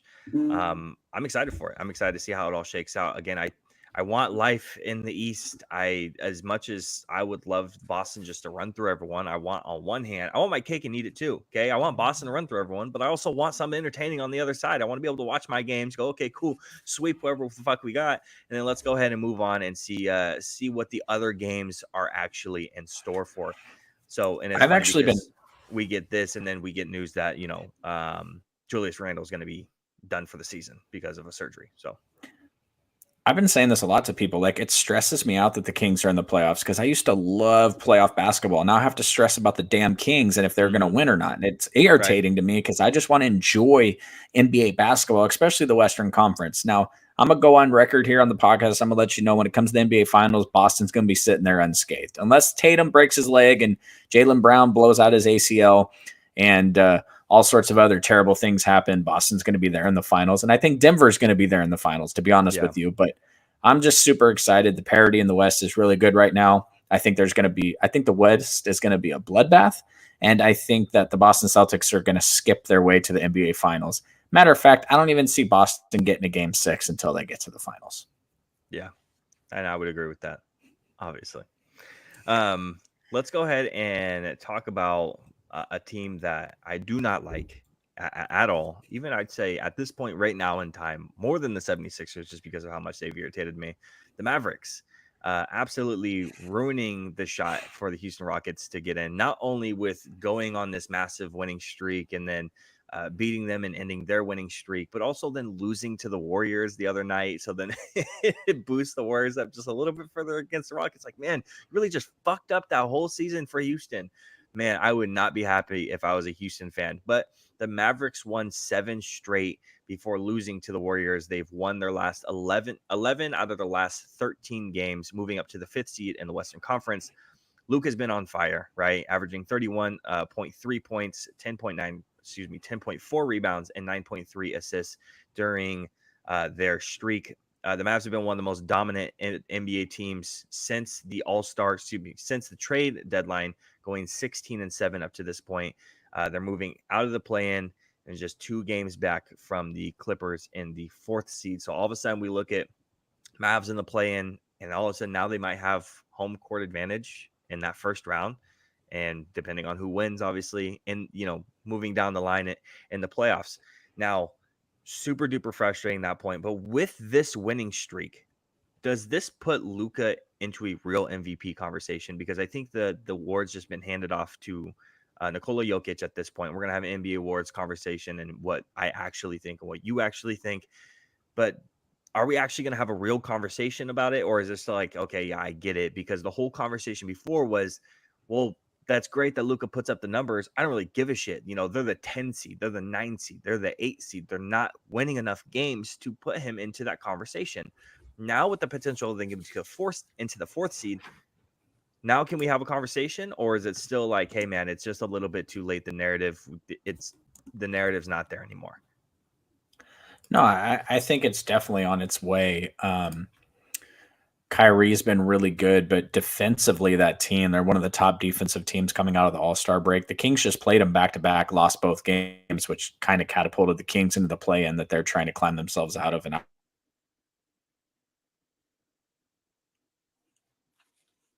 amazing offense, and it's really... You still got me? Yeah. It's really hard to slow them down. They slowed them down 2 games in a row. So I definitely think that the conversation is back open. Now, recency bias, I think, is a big thing. I think it actually helps Luka that he's coming on strong at the end of the year. So I definitely think when it comes to the NBA MVP award, Luka is trending up for sure. I don't think it's too little too late like we talked about with Joel Embiid and the Sixers. I think it's actually just at the right time to put your stamp on the league, especially to catapult yourself from the 10th, 9th, 8, 7, 6, 5. Now we're like, oh my gosh, can they get to 4? The West, man, the Mavericks schedule, the Suns schedule, that just it's just a bloodbath right now. It's going to be the best basketball of the season in the last 8-9 games of the season. The Kings are, matter of fact, I think the Kings are playing the Knicks right now. They play some suckers from Boston tomorrow. Like, you got to beat the Knicks, you got to beat Boston, and the only bad team they play the rest of the season is Portland. They just playoff team. It's ruthless right now for basically the 4th seed down to 10 right now in the West. It's just really exciting. Every single night, this is what the NBA wants. This is what the NBA needs. Every single night, there's some big thing going on in the NBA in terms of seeding, and that's what makes it exciting, and that's why people are going to watch. Yeah, no, absolutely. We talked about it very recently, how the West is, like you said, it is that bloodbath, right? And everybody's like within a game, a half game, couple of games within each other. And then all of a sudden, the schedule strength is all of a sudden the most important thing coming down to the last 15 games. And it's really, really made a difference. Just completely reseeding a ton of teams. And the West is going to be fun regardless of how the seeding ends up shaking out. It's going to be exciting. Moving on to the Indiana Pacers. Tyrese Halliburton's struggles as of late have been a little bit concerning. How do we feel about Tyrese Halliburton since the All-Star break, really, kind of since his injury, but since the All-Star break, since that's kind of the mile marker? How do we feel about that? And then how has the Pascal Siakam trade moved this team? Because personally, their struggles of late is incredibly concerning. We look at the month of March, he shot 27.7 from 3. And the later that we got into the month, he got a little bit better. Looked like he was a little bit more comfortable shooting off of off balance and doing these crazy one-legged threes. He just didn't look comfortable doing in middle of February and beginning of March. He looks a little bit more comfortable now, but I mean, beginning of March, we're looking at like 0 for 6, 0 for 6, 1 for 9, 1 for 8. I mean, it was really bad there for a minute. I mean, he was shooting 17% in the middle of March. So he brought it up a little bit. It is definitely concerning. He still gets his assists. He still looks really efficient. His turnover ratio is still good, but it's definitely a concerning thing to look at. And Pascal Siakam has stepped up a little bit, but I talked about this with a couple of people when the trade actually happened. Pascal Siakam does not help your team defensively, to a team that is allowing 120 points per game to NBA teams. So how do you feel about Tyrese Halliburton as of late? And how do you feel about Pascal Siakam looking back on this trade? I'm gonna make it very simple. I think Pascal Siakam is a good ball player. Yeah. Obviously, my team traded away Tyrese Halliburton for Domantas Sabonis, and they made the playoffs last year. They're going to make the playoffs this year. So it's one of those rare win-win trades in the NBA, even though everybody thinks that the Pacers fleeced the Kings. That's fine. Whatever. I don't care. You're obviously not watching what Sabonis is doing if you think they fleeced us. But it's very simple with Tyrese. The man is hurt. Hey, whoa. You don't even have to watch it. Just go watch our video. It's up on That's YouTube. true. Go watch that, and you can see how good he's been. Look at that. Tyrese is hurt, man, and he's playing to get to that 65 game thing exactly. so he can get all NBA awards, so he can get a max contract. Like, he's not at 100% health. He's literally only playing to get the bag, which is fine. That's his prerogative, but yeah, it's just hard to judge the Pacers right now. I don't think they're going to be much of a threat in the playoffs because he's not at full. But you know what? The NBA made this mandate where you have to play 65 games to be eligible for certain awards. And when you have those awards, I think it's the dumbest shit in the world that awards that are voted on by media is tied to the players' contracts. That's a complete joke, and they need to get rid of that in the next CBA, because being able to sign Tyrese Halliburton to a max contract extension based off of some shit that some guy who lives in New York or Chicago and never watches the Pacers thinks anyway is really stupid. As Domantas Sabonis was not an all-star this year. Again, just dumb. It's absolutely dumb. But Tyrese is now playing hurt for money, which, hopefully he gets paid and he doesn't get done dirty like Isaiah Thomas did when he played hurt for your Boston Celtics and then they casted him aside. So, you know what? Hopefully Tyrese gets paid. No, absolutely. It was exciting to watch Tyrese Halliburton, a unique player for the for today, right? I mean, the past 2 years we see Trae Young leading the league in assists, but we don't see Trae Young as that guy to lead the league in assists. We don't think of him that way, which is kind of funny. But we see Tyrese Halliburton, and he's almost thought of as like, oh man, he's like a pure pass guard. But then you look at it's like, bro, he's still putting up numbers, man. It's not like he's just this pure passing guy. He's still balling outside of that. So it's super interesting to see Tyrese Halliburton. He's a unique player in my eyes. I hope he can get more healthy for next year. Honestly, whoever they play in the playoffs it's not going to be fun for them in my opinion. So not for the opposite team, it's not going to be fun for the Pacers. I hope they get just kind of swept out, done, and then let him recover at that point. That's what I'm kind of hoping for them. Oh, speaking of which, let me interrupt the podcast. Shout out to their retirement of Kings legend Rajon Rondo. Yeah, Kings legend. All right, bro. You know what? Rajon Rondo, okay? Let me just put this out there real quick. I have owned one NBA jersey in my life, and it was a Rondo jersey. Rondo has always been my favorite player, and I'm a Boston Celtics fan. For anyone who, oh, you live in Sacramento, why is he a Kings fan? Why are you a Celtics fan? Listen, my dad wasn't in the basketball, and I was gifted a 2K game. And what I like to do in Madden is take a really bad team and rebuild them. Well, guess what? 2K that year was the year after they traded off the entire big three, and Rondo was the only one left, and we got Rajon Rondo, and we got Avery Bradley, and we got Jared Sullinger, and yeah, okay, that's the team that we're working with. So Rajon Rondo has always been my favorite player. Shout out to him. It's always exciting to watch his ball mix. I don't know if you saw the ball mix that the NBA put out recently, but it's always fun stuff watching him. Now, Rajon Rondo's like one of the only players that can stack up to Jason Williams when it comes to just what he could do with the ball. Yeah. Now there's been some criticism with Rajon Rondo. I think he could have like another 3,000 points scored in the NBA if he'd just taken the wide open layups. But hey, man, he was fun as hell to watch. Yeah. Even going back to, I saw some clips of him in high school the other day. The shit he was doing in high school was just wild. So shout out to him. Great ball player. Enjoy your retirement. Absolutely. Now, from one point guard to another, I mentioned him already, Trae Young. Drew, should the Hawks move on from Trae Young? This conversation has popped up, especially with the Trae Young being out and the recent success of DeJounte Murray kind of coming out of his shell a little bit more. Every time we see Trae Young be out for an extended amount of time, DeJounte Murray takes over the team, and all of a sudden they go on a little bit of a winning streak. And the record is a little bit better with DeJounte, with just DeJounte, than with Trae Young and him on the court at the same time. Atlanta Hawks have won 5 of the last 6 games, including 2 wins over the Boston Celtics. Obviously, how much does that matter to the Celtics? Probably not that much when Jaylen Brown is just laughing at the end of the game and trading jerseys with guys. So probably not that much. Just moving a half game back from the Chicago Bulls into the 9th spot in the Eastern Conference. Again, doing all this with Trae Young being out. Now, they're getting healthy with Trae Young should be coming back relatively soon. Should they move on from Trae Young? I think you have to look into it. I mean, the Hawks really aren't going anywhere. They're not ready to take the next step.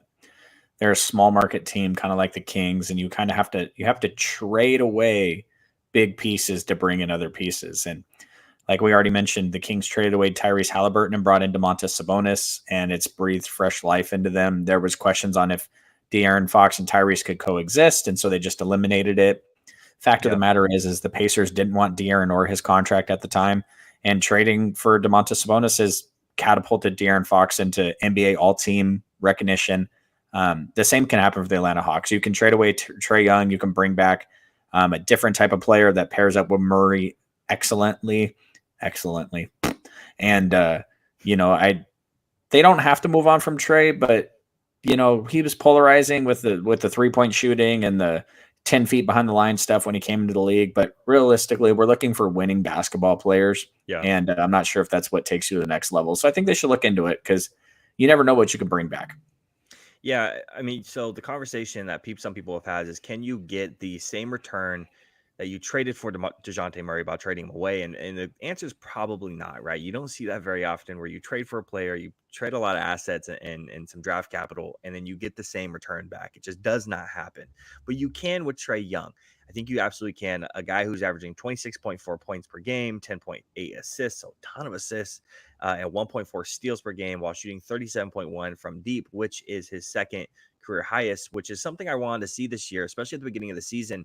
He shot 32%, 31%, somewhere around there last year. And it was kind of disappointing to see because that is not a mark that you want to see from a guy who's checking up a lot of threes. This isn't just a guy who's 1 to 2 a game. He's a volume 3-point shooter.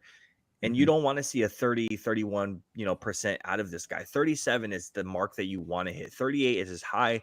37 is right below that. So he's having a great year, turning it around, shooting from deep, going to a place like the Spurs, maybe, right? The Hawks could get a return like Keldon Johnson, Devontae Graham, 3 first-round picks, a couple pick swaps. The Magic need a star, right? You have all these pieces around them.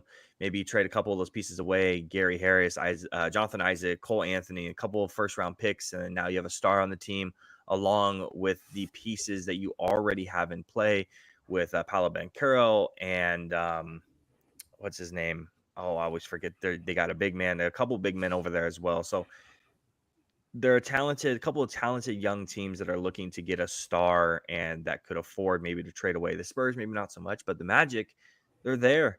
They're ready to play and they're ready to compete. Maybe trade away a couple of those role player guys, a couple of first round picks, a couple of pick swaps. Franz. Franz Wagner. That's right. And you're looking at a completely different team. So I think that you could trade him away, get a lot of good assets back. And I think, again, teams like the Spurs, please, for the love of God, get Wemby some help. And the Magic could benefit from 1 star on the team. Yeah, I changed my mind. I don't like the idea of Trae going to the Magic, so let's just leave him in Atlanta. Why is that? I don't know. That seems like a great move for right. Orlando. I don't need any of that. That's we're cool with that. I feel like Trae Young ends up a Laker. Yeah, I feel like it's boring. I don't want that. And I know it's funny because you don't want Trae in Orlando, who plays in the East, so you don't really got to worry about him in the playoffs or nothing. We do, but I don't have to worry about the Lakers. And I'm like, no, I don't want that to happen. It's boring. I'd rather the Magic thing to happen. Yes, I know we'll have to compete against them, but it's cool. It's fun basketball. I think it's a unique position I'm in for a couple different sports. There's so much, I don't know, anger, despisement in the NFL for teams. And I'm like, nope, I don't want that to happen. I don't want that to happen. That sounds stupid. I don't even want to watch that happen. That's dumb. But for like basketball and then now jumping into baseball, it's kind of excited watching some of these guys play, texting you being like, yo, Yamamoto is like nasty, bro. This is crazy. Like, I'm like, oh, cool. Like Mookie Betts is just going insane. He leads the MLB in what? Everything. Cool. So it's cool to watch some of the stuff. The NBA is another place where I dabble in that, but that might also because we're just dominant right now. And it's like, yeah, whatever. Like, it's cool. They can get them. It's not going to make a difference to me that much. So that's where I'm sitting now. I wouldn't hate to see LeBron get another one. I'm a big time LeBron fan. It sucks that he's on the Lakers, so I can't root for him like I'd like to, but I think the fact that LeBron was anointed from the jump and he set out and succeeded everything that was ever predicted of him is just an amazing story with literally 0 off the court controversy. You can miss me with all the political BS. This is not a political podcast, so we're not going to get into that. But just the dude is the king, and I wouldn't mind seeing him get some actual help. I have this problem where I watch teams play my team and I get opinions of them. Like the 49ers dominated Aaron Donald a lot during his career. So I was always kind of like, about Aaron Donald. Domantas Sabonis eats Anthony Davis for breakfast, lunch, and dinner every single time. I've literally never seen Anthony Davis be dominant against the King. So I always just think he's soft. SAWFT, soft.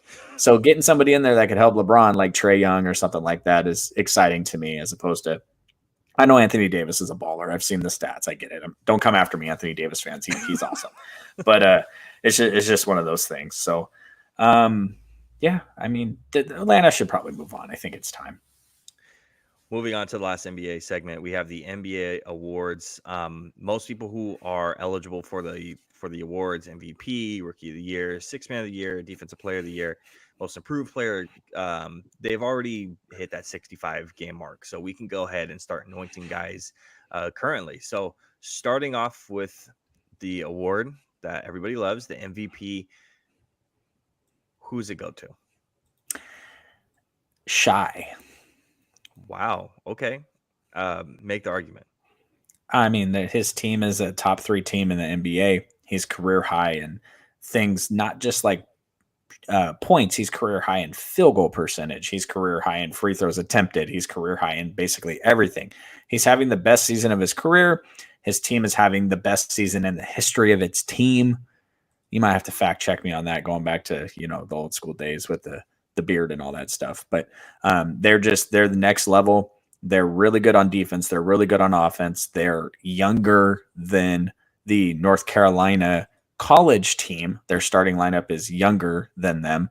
And I just think that Joker, okay, like let's get some fresh blood in the awards. The NBA is almost demanded to make it Luka or make it Shy, because your stars of yesteryear are fading. LeBron is fading. Kevin Durant is fading. Steph Curry is fading. You need to put new faces in front of the audience to build the next generation of NBA fandom. And so it needs to be Shy or it needs to be Luka. It can't be a retread. We need something new. And I don't care about what the award is supposed to signify. This is about building the game of basketball, and the game has started to shrink and we need to expand it again. And the only way to do that is to create new stars and get new people out in front of the fans. And so I think it's Shy.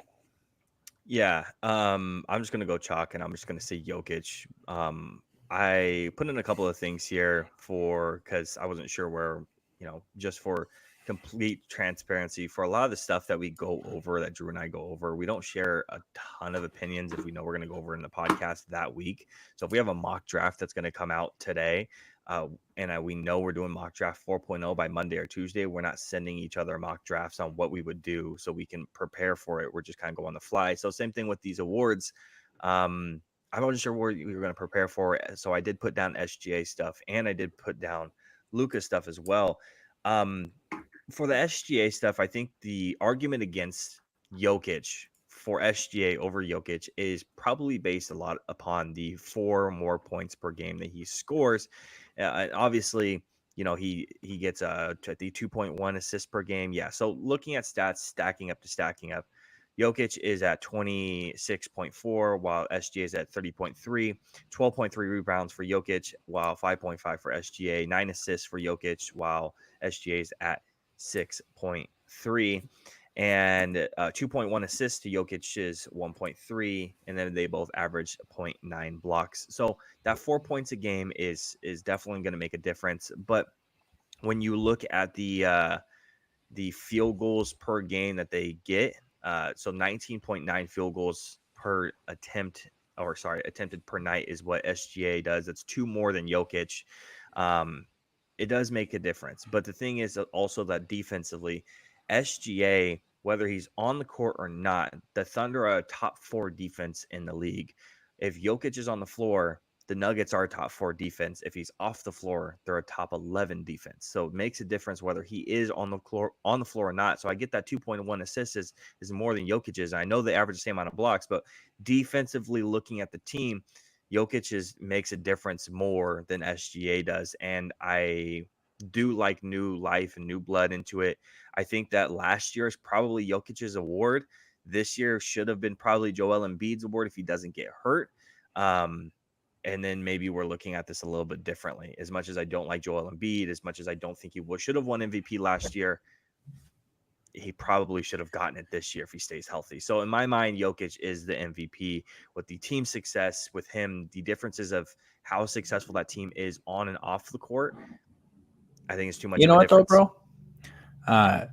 Steve Nash stole 2 MVP awards from the late, great Kobe Bryant. So you can miss me on it needing to make sense. It don't need to make sense. It doesn't. It doesn't need to be a statistically based.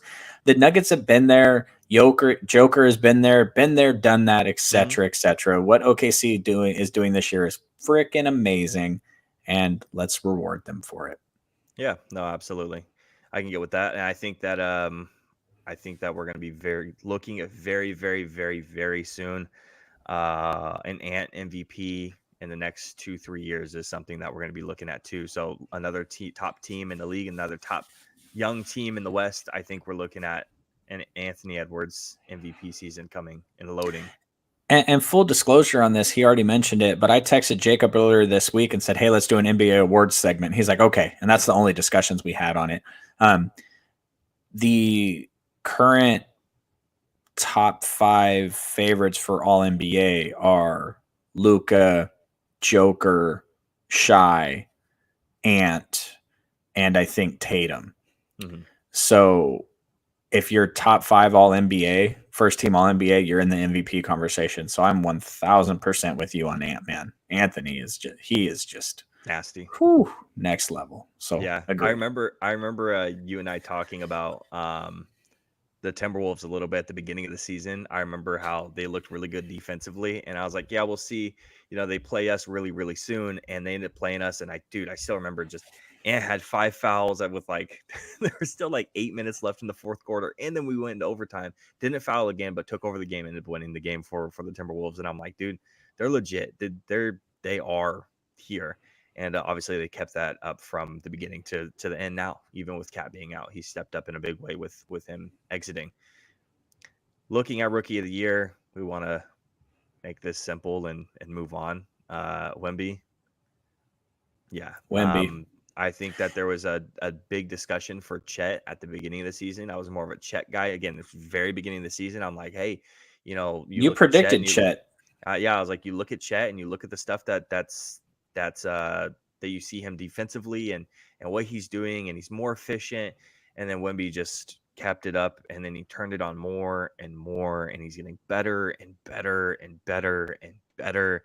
And now you can't deny it. So Wemby definitely gets that one. I think Brandon Miller deserves some recognition too, because a lot of people hated that pick from Charlotte, and he's balled out. So shout out to him, because there's a lot of guys who hated that pick, and you look pretty damn good. Shout out to Scoot too. I think we're going to see a better Scoot Henderson year next year. Point guard's a really hard position to play in the NBA, and a lot of rookie point guards do not work out in their rookie year. So, don't knock him yet, because I think he's going to become a lot better. Yeah, and I mean, shout out also to Chet. He's had an awesome season. The fact that he's not going to win the award is not any type of negativity on him. Absolutely. Tyreke Evans won the Rookie of the Year award over Steph Curry once upon a time. So 25 and 5 he averaged, by the way. 6 Man of the Year. I think there's 3 guys who are sitting here that you can have a conversation. No, there's not. There's only one. It's Malik fucking Monk. He's the 6th Man of the Year, and I'm not hearing anything else. I don't give a damn that he's hurt. He's the second best player on the Kings, and he's the reason why they were, why they're so good. And the fact that he's going to miss the rest of the season and into the playoffs sucks for us, and it's kind of dampened my entire heart on these playoffs. But it's Malik Monk. I don't want to hear any more shit about anybody else. It's Malik Monk. I don't give a hell. That's it. Yeah, I think it's probably Malik Monk. I just want to see if I can get you riled up. When you're looking just at February, when you're coming down the stretch, right? February, March is incredibly important. When you're looking at February, 18.2 points per game on 49% shooting in the month of February. And then for the beginning of March, you're looking at 21 points per game on 47% of shooting, which just continued to help him. But then he started to go hot and cold a little bit in March, including an 0 for 11 and a 0-point eyesore against the Magic's defense. And then he still had 7 assists that game, though. He injures 6 his knee. assists, something like that. He already played 72 games, so he's already eligible for the award. We're good. Yeah, I do think it's Malik Monk. I do think there has to be shout out for a couple of guys. Naz Reid should get a shout out for sure. He should. Stepping up in a huge way, and he's a big fan favorite. And I also think Norman Powell should get some flowers too. You see how much when Norman Powell went out and he wasn't playing for the Clippers, how much that affected that team more than some of their stars being out. Norman Powell is a huge part of that Clippers team, and when he's not on the court, it makes all the difference in the world. So I think those guys should get some recognition on top of Malik Monk winning it. But yeah, it's probably Malik Monk. But I'm glad that we could I, get that out of you. at the height of the Six Man a Year award, some of the most feared six men in the world, like in the history of the NBA, was the Jamal Crawford type, where when whoever's starting at the 2 guard that night left and he came on the court, you're like, oh shit, they just got better. Same way for the Kings. I love Kevin Huerter, who is out for the season also.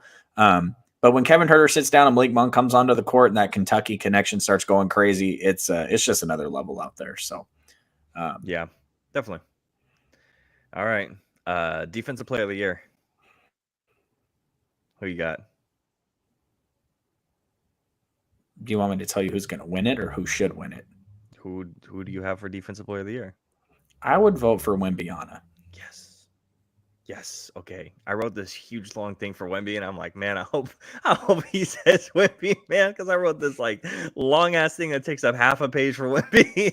I think the betting favorite right now is Gobert, but Wembanyama has more blocks. He's averaging more blocks than Gobert. Like, it's just Gobert is lazy analysis, and I hate that shit because, hey, shout out to Rudy Gobert. His ass gets played off the court in the playoffs. They literally bench his ass because he cannot bring to the table what needs to bring. Now, we'll see what they do this year. That's a good defensive team they got out there, but I'm not giving Gobert the award just because the Minnesota Timberwolves are a great team defensively. Screw that.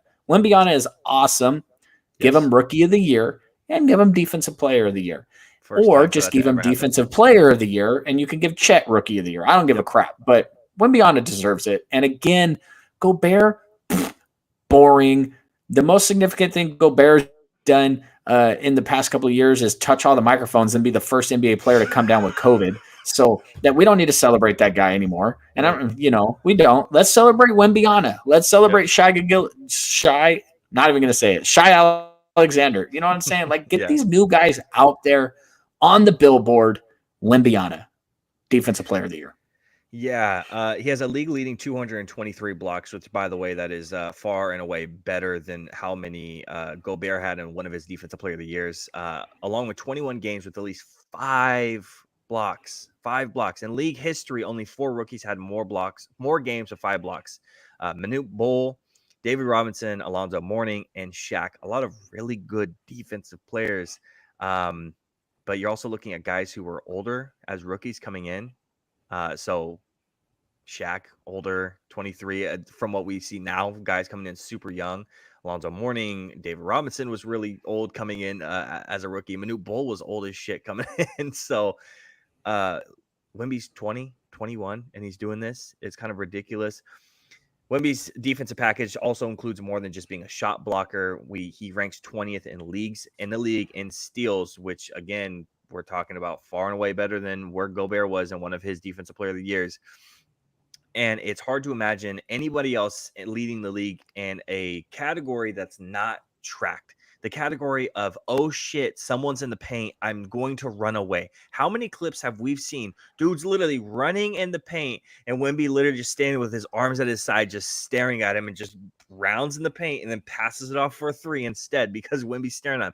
It's insane that the dude could literally stand there, stare at you, arms down. You go, oh shit, I got some space, and put your arms up. And he just all of a sudden puts his hand out and it's on the ball. And you're going, damn, bro, he gets there fast.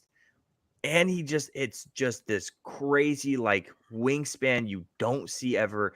And if depending on how much you value the word of a former Defensive Player of the Year, a certain one said Wemby is definitely Defensive Player of the Year on a certain podcast. The way that he impacts the game, both on the defensive end, whether it's off the ball or on the ball, you drive into the lane, you get a layup, you see Wemby, you just go the other way. Mr. Draymond Green is an advocate for Mr. Victor Wembanyama. So I think Wemby should get it as well. I've been really excited looking. You just look at the stats. You look at the previous winners. You look at what he's done. You look at just playing the games. Wemby affects the court everywhere he's at on a team that's just god awful. And, he affects it. Their defensive rating is 117.2 when he's on the court and 123 when he's off. Can I change my pick? Okay, go ahead. I don't want to agree with Draymond Green on anything. So okay, go ahead. I'm changing to James Harden. All right. Oh, yeah. I mean, you look at the way he jumped at Kawhi, and I think that's clearly. Hey, James Harden is so committed to defense. He's guarding his own players, dog. You can't not tell me that man ain't committed to the defense. Dude, James Harden loves the D. crazy. It's funny because playing 2K, there's been a couple of times where, like, we're all shifting, we're all moving around, trying to create something going on, and I'll come in and I'll cut across under the basket, and I come round out to the wing of the three, and all of a sudden, someone else is like comes across at the same time, and we both meet in the middle, and the ball gets past. I'm like, oh shit, I'm James Harding you right now. Like, just all the time. It's just been a massive joke for the past like 2 weeks since it's happened. I bet. Most improved player award. I think this one's more interesting than people are making it out to be. Who do you have for most improved player? I honestly hate this award. Yeah. I don't think it makes any sense year after year. I couldn't tell you who the favorites are because I didn't do any research on any of this. This is all just off the gut. You know what I would do is if Shai doesn't get the MVP, I would give him most improved. You know who else I would give most improved to? Jalen frickin' Brunson. That dude's a frickin' beast, and he's took the next step.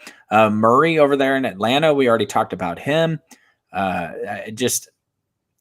Most improved to me, I like when it's a role player that goes to stardom or a stardom that goes to superstar. I thought last year De'Aaron Fox could have been most improved player. So it's just one of those things. I don't have too strong of a thought on this, but tell me who it is. So there's 3 guys who are the odds-on favorites, and 2 of the guys, and I hate the trend that the award's going in, and I think this is why you probably hate it too. The trend of the award is young guys who are hitting their second year, third year, fourth year, and hitting that big improvement we see from a lot of guys who end up hitting stardom. Why should we give it to guys who are just improving year after year?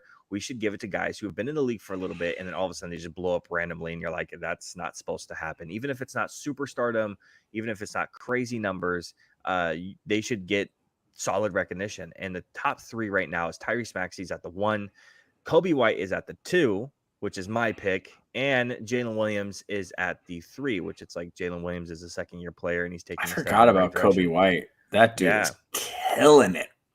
Exactly. I changed my mind. It's Coby White. I agree. That's a great pick. That dude. I would love to do a random poll of fans right now. Who can name the team that Coby White plays for? Right? I'm just gonna throw that out there. Who does Coby White play for? Because you know what? I didn't really know the name that well. And then the Kings played him, and this dude, I think he dropped 40 on us. And I'm like, what the hell is going on? Yeah, man. His statistical averages have increased this year across the board. 19.7 points, 4.8 rebounds, 5.3 assists, all career best. And then you could say, oh, well, he's playing a ton of minutes. He's almost leading the league in minutes. Congratulations. He also shoots a career high of 45.6% from the floor. The only thing that's dropped a little bit is his free throw percentage at 83.7, which his career high is 84.8. So not that much lower. He's still right there. Again, yes, he's playing a ton of minutes for a really bad Bulls team, but he's also stepped up in a big way. He's the second best player on that team, right behind DeMar DeRozan. So I think Coby White should get it. Tyrese Maxey might win it, unfortunately, but Coby White deserves it in my eyes. I mean, shout out to Maxey also. Like he's improved really well, but Coby White should definitely get it. I mean, I'm like worried about Caruso. I'm worried about DeRozan, and then all of a sudden, this dude was just raining threes on us. Yeah, what the fuck is going on? Tired of losing to these piss poor teams. But yeah, shout out to him. He might be an interesting trade target in the offseason. Somebody's got to save him, go get his ass, and put him on. I mean. I'll tell you what, I would take him on my team right now. Make him the second. We go Fox, Coby White, and Sabonis. I'd stack us up against anyone that's not wearing a green shamrock on their chest. Yeah, Coby White just signed this year, too. He's getting a base salary of $11.1 million this year. Yeah, so cheap. Yeah. Next year he ends up hitting $12 million a year, and then he's like, shit. Why did I sign? I should have waited. Yeah, right. He's definitely gonna be an interesting trade target for a Bulls team that's gonna end up blowing up here in a second, and they should. So, Coach of the Year. This is an award that is not that interesting to me. So, who's your coach of the year. To me, it's the Thunder's coach. It's probably who it is. You give it. I mean, I might give it to Minnesota also. I mean, Yeah, go either way. Those. One of those teams that wasn't supposed to be this good and is that good. Yeah, it's going to go to one of those two guys. Pretty standard. All right, Drew, before we move off of the NBA and move into our very, very, very, very first MLB segment, you got anything to say to finish it off? Or are you ready to move on?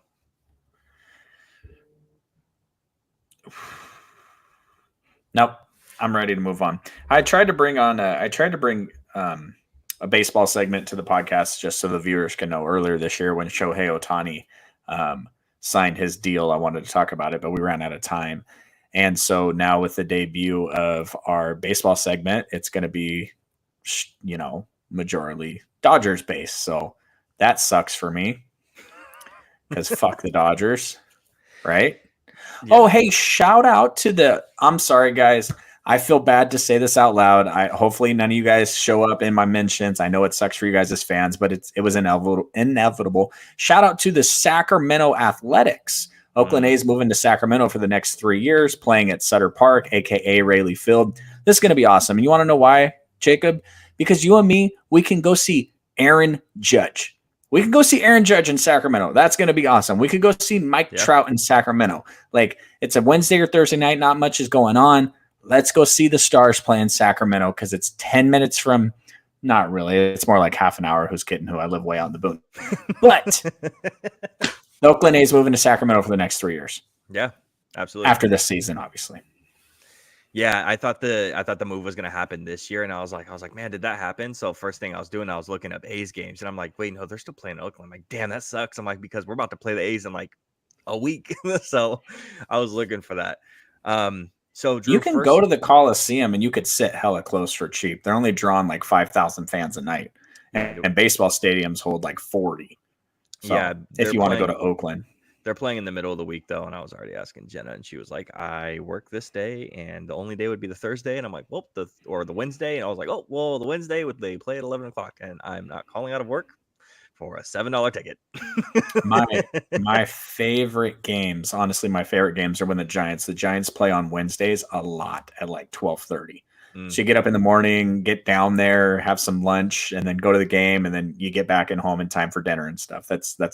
That's one of my favorite games to go to.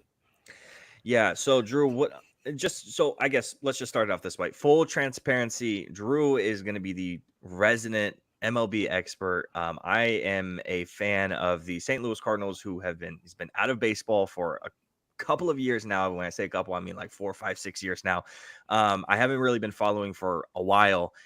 So jumping back into it for not only the podcast, but just enjoyment of the sport. It's been a lot of fun just in the first week, just watching the good players play, texting you and being like, hey, we play the Padres. Who am I really looking out for this week? I know you guys just played them. So what am I looking for? I know Fernando Tatis and I know Manny Machado, but I'm kind of lost on the rest of it. So it's exciting to watch some of these guys again. I'm in a unique position for baseball where I am watching the Cardinals because that's the team I picked years and years and years ago because I was at a bowling alley and it was the game on and I'm like, yep, that's the team I'm going to pick. Seriously, that's literally all it was. So I'm in a unique position where I get to watch the Cardinals, but I also get to enjoy some of the guys I'm watching because I'm not heart and soul dedicated into it like I am with the Cowboys, and I don't have to be angry about things. So I'm like, oh, we didn't play well. We lost. That sucks. But hey, Mookie Betts is playing crazy and that dude's really good. Or, hey, some of this pitching from, Yoshinobu Yamamoto is insane. So I get to enjoy some of that stuff. So Drew, let's go and start off with you because really the only thing I can talk about is Cardinals ball, Padres, and the Dodgers this week. What are your first impressions from the first week of the MLB? Well, shout out to the Cardinals. They got a win today against the Marlins, and I believe the winless Marlins. I think they're 4-4 on the season now, so they're at 500, which is much better than the San Francisco Giants records, who just got swept by the Los Angeles Putos. And you know what? I got to tell you the most obvious thing to come out of the opening week of the season is this. The Arizona Diamondbacks, they reloaded. The Padres, they reloaded. The Giants, they reloaded. The Dodgers spent $1 billion. They reloaded. Seems like nothing of significance happened outside of the NFC West, like it's NFL.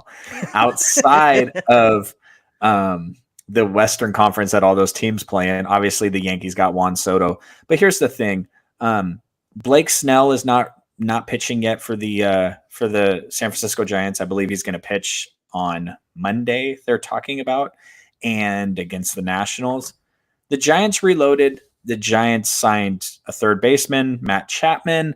They went out and got Jung Hoo Lee to play in center field. They added to the rotation. They added. They're supposed to be really good this year. They're supposed to hopefully compete for a wild card and make the playoffs. And the Dodgers kicked their ass.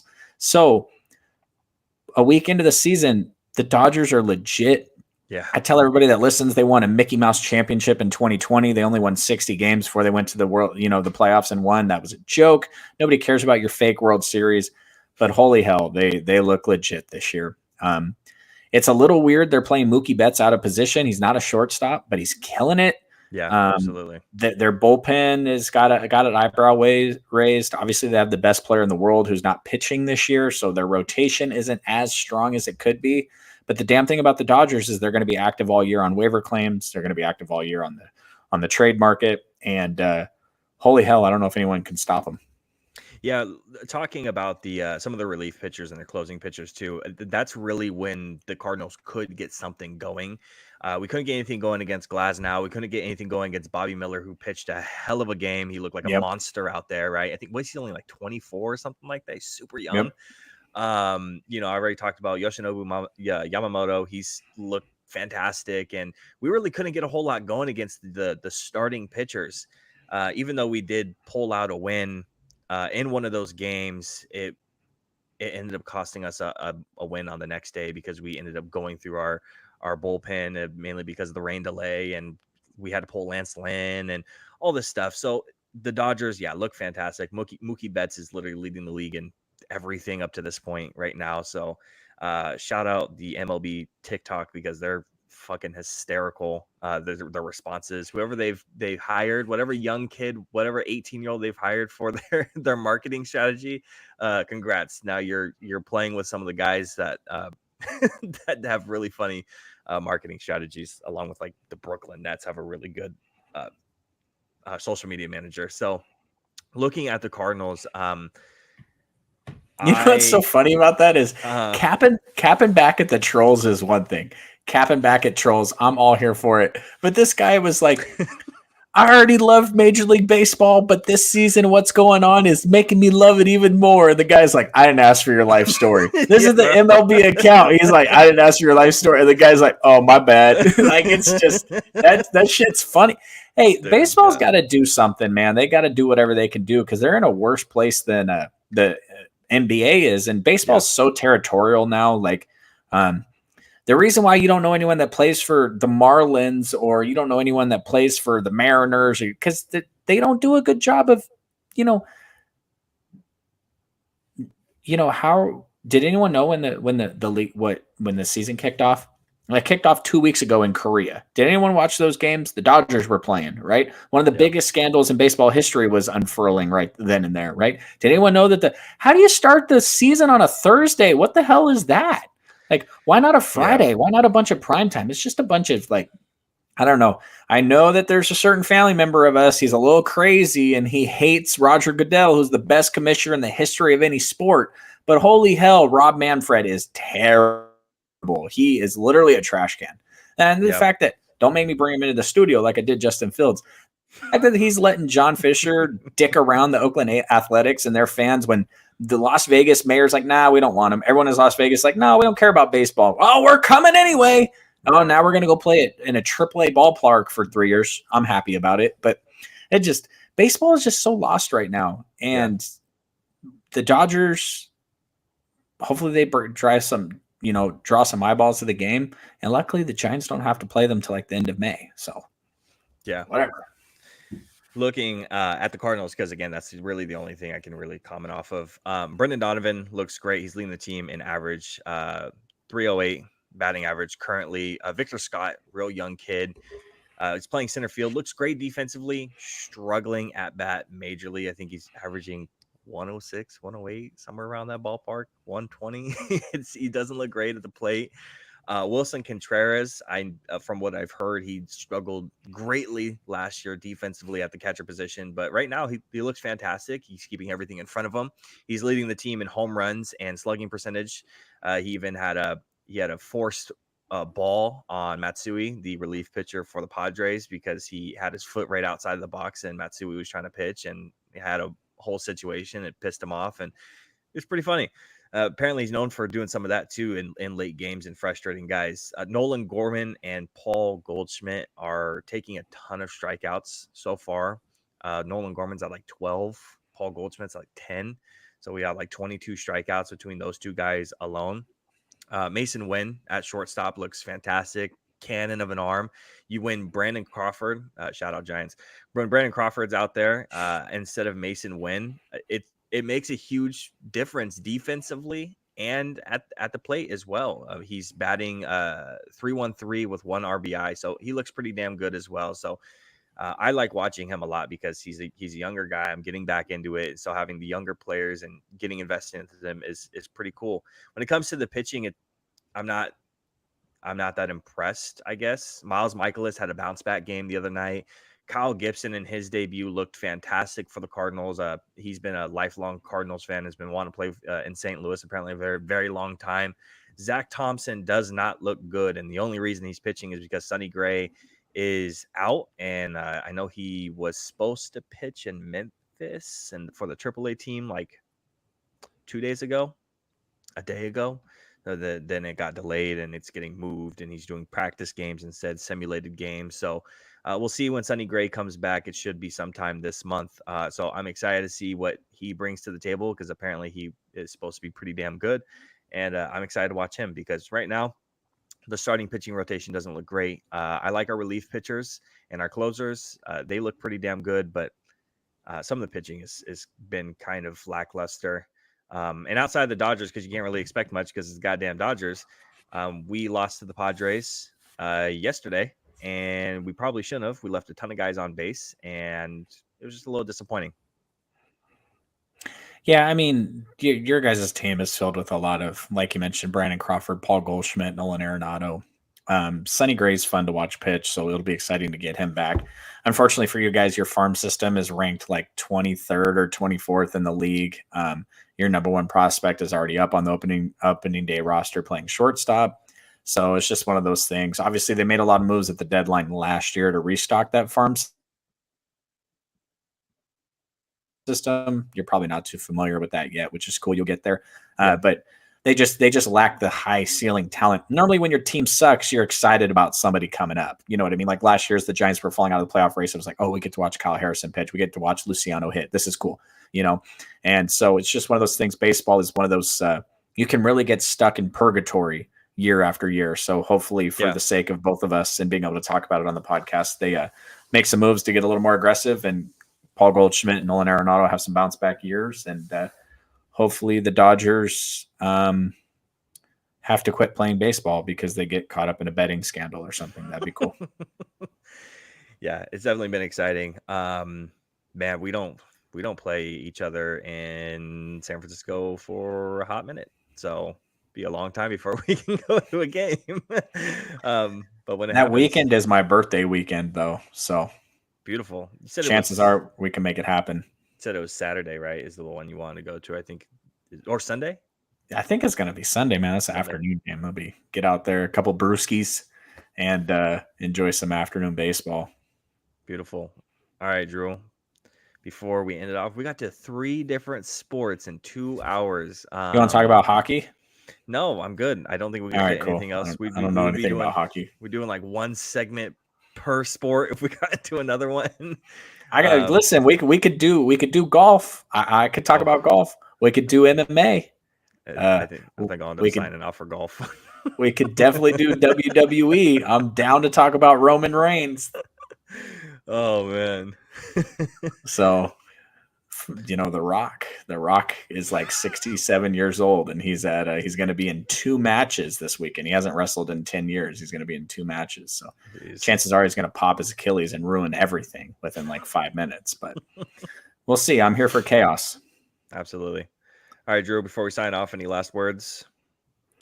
No, the draft needs to hurry up and get here. We've been talking about it. We've been covering it weekly, 2 hours of coverage every week, given our super informed takes. And I'm just very, very excited to see how it shakes out. And it sounds like there's a chance that there could be a lot of chaos, or it can all go chalk. And so I'm here for the live reactions. We're going to be here live to go over it and mostly talk shit to each other about our picks. And, we'll see who is going to be this year's, Christian Watson for us. So Right.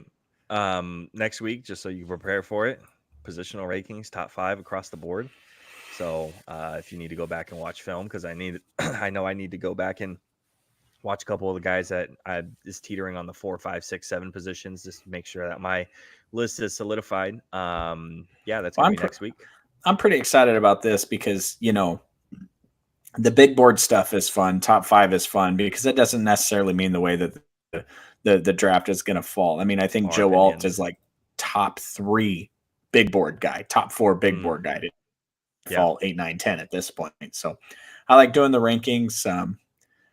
I think, unfortunately, with the conversations we've had, we're going to be in a lockstep on a lot of it. But I think you might be surprised on some of my 4th and 5th round guys, especially at the skill position. So it'll be excited to get that onto film. Do we say film? Onto video as proof. That way, I can hold it over your head 3 years from now when the guy that I said was 3 is balling out. The guy you said he was 5. So, all right, man. Mozzie Smith. That okay, fuck off. All right. That's a great way to fucking end it. All right, you guys, if you stuck around to the end, really do Taco Charlton. Stick around till next week so Drew can fuck all the way off. Fucking dickhead. Besides that, appreciate you guys and see ya. Peace.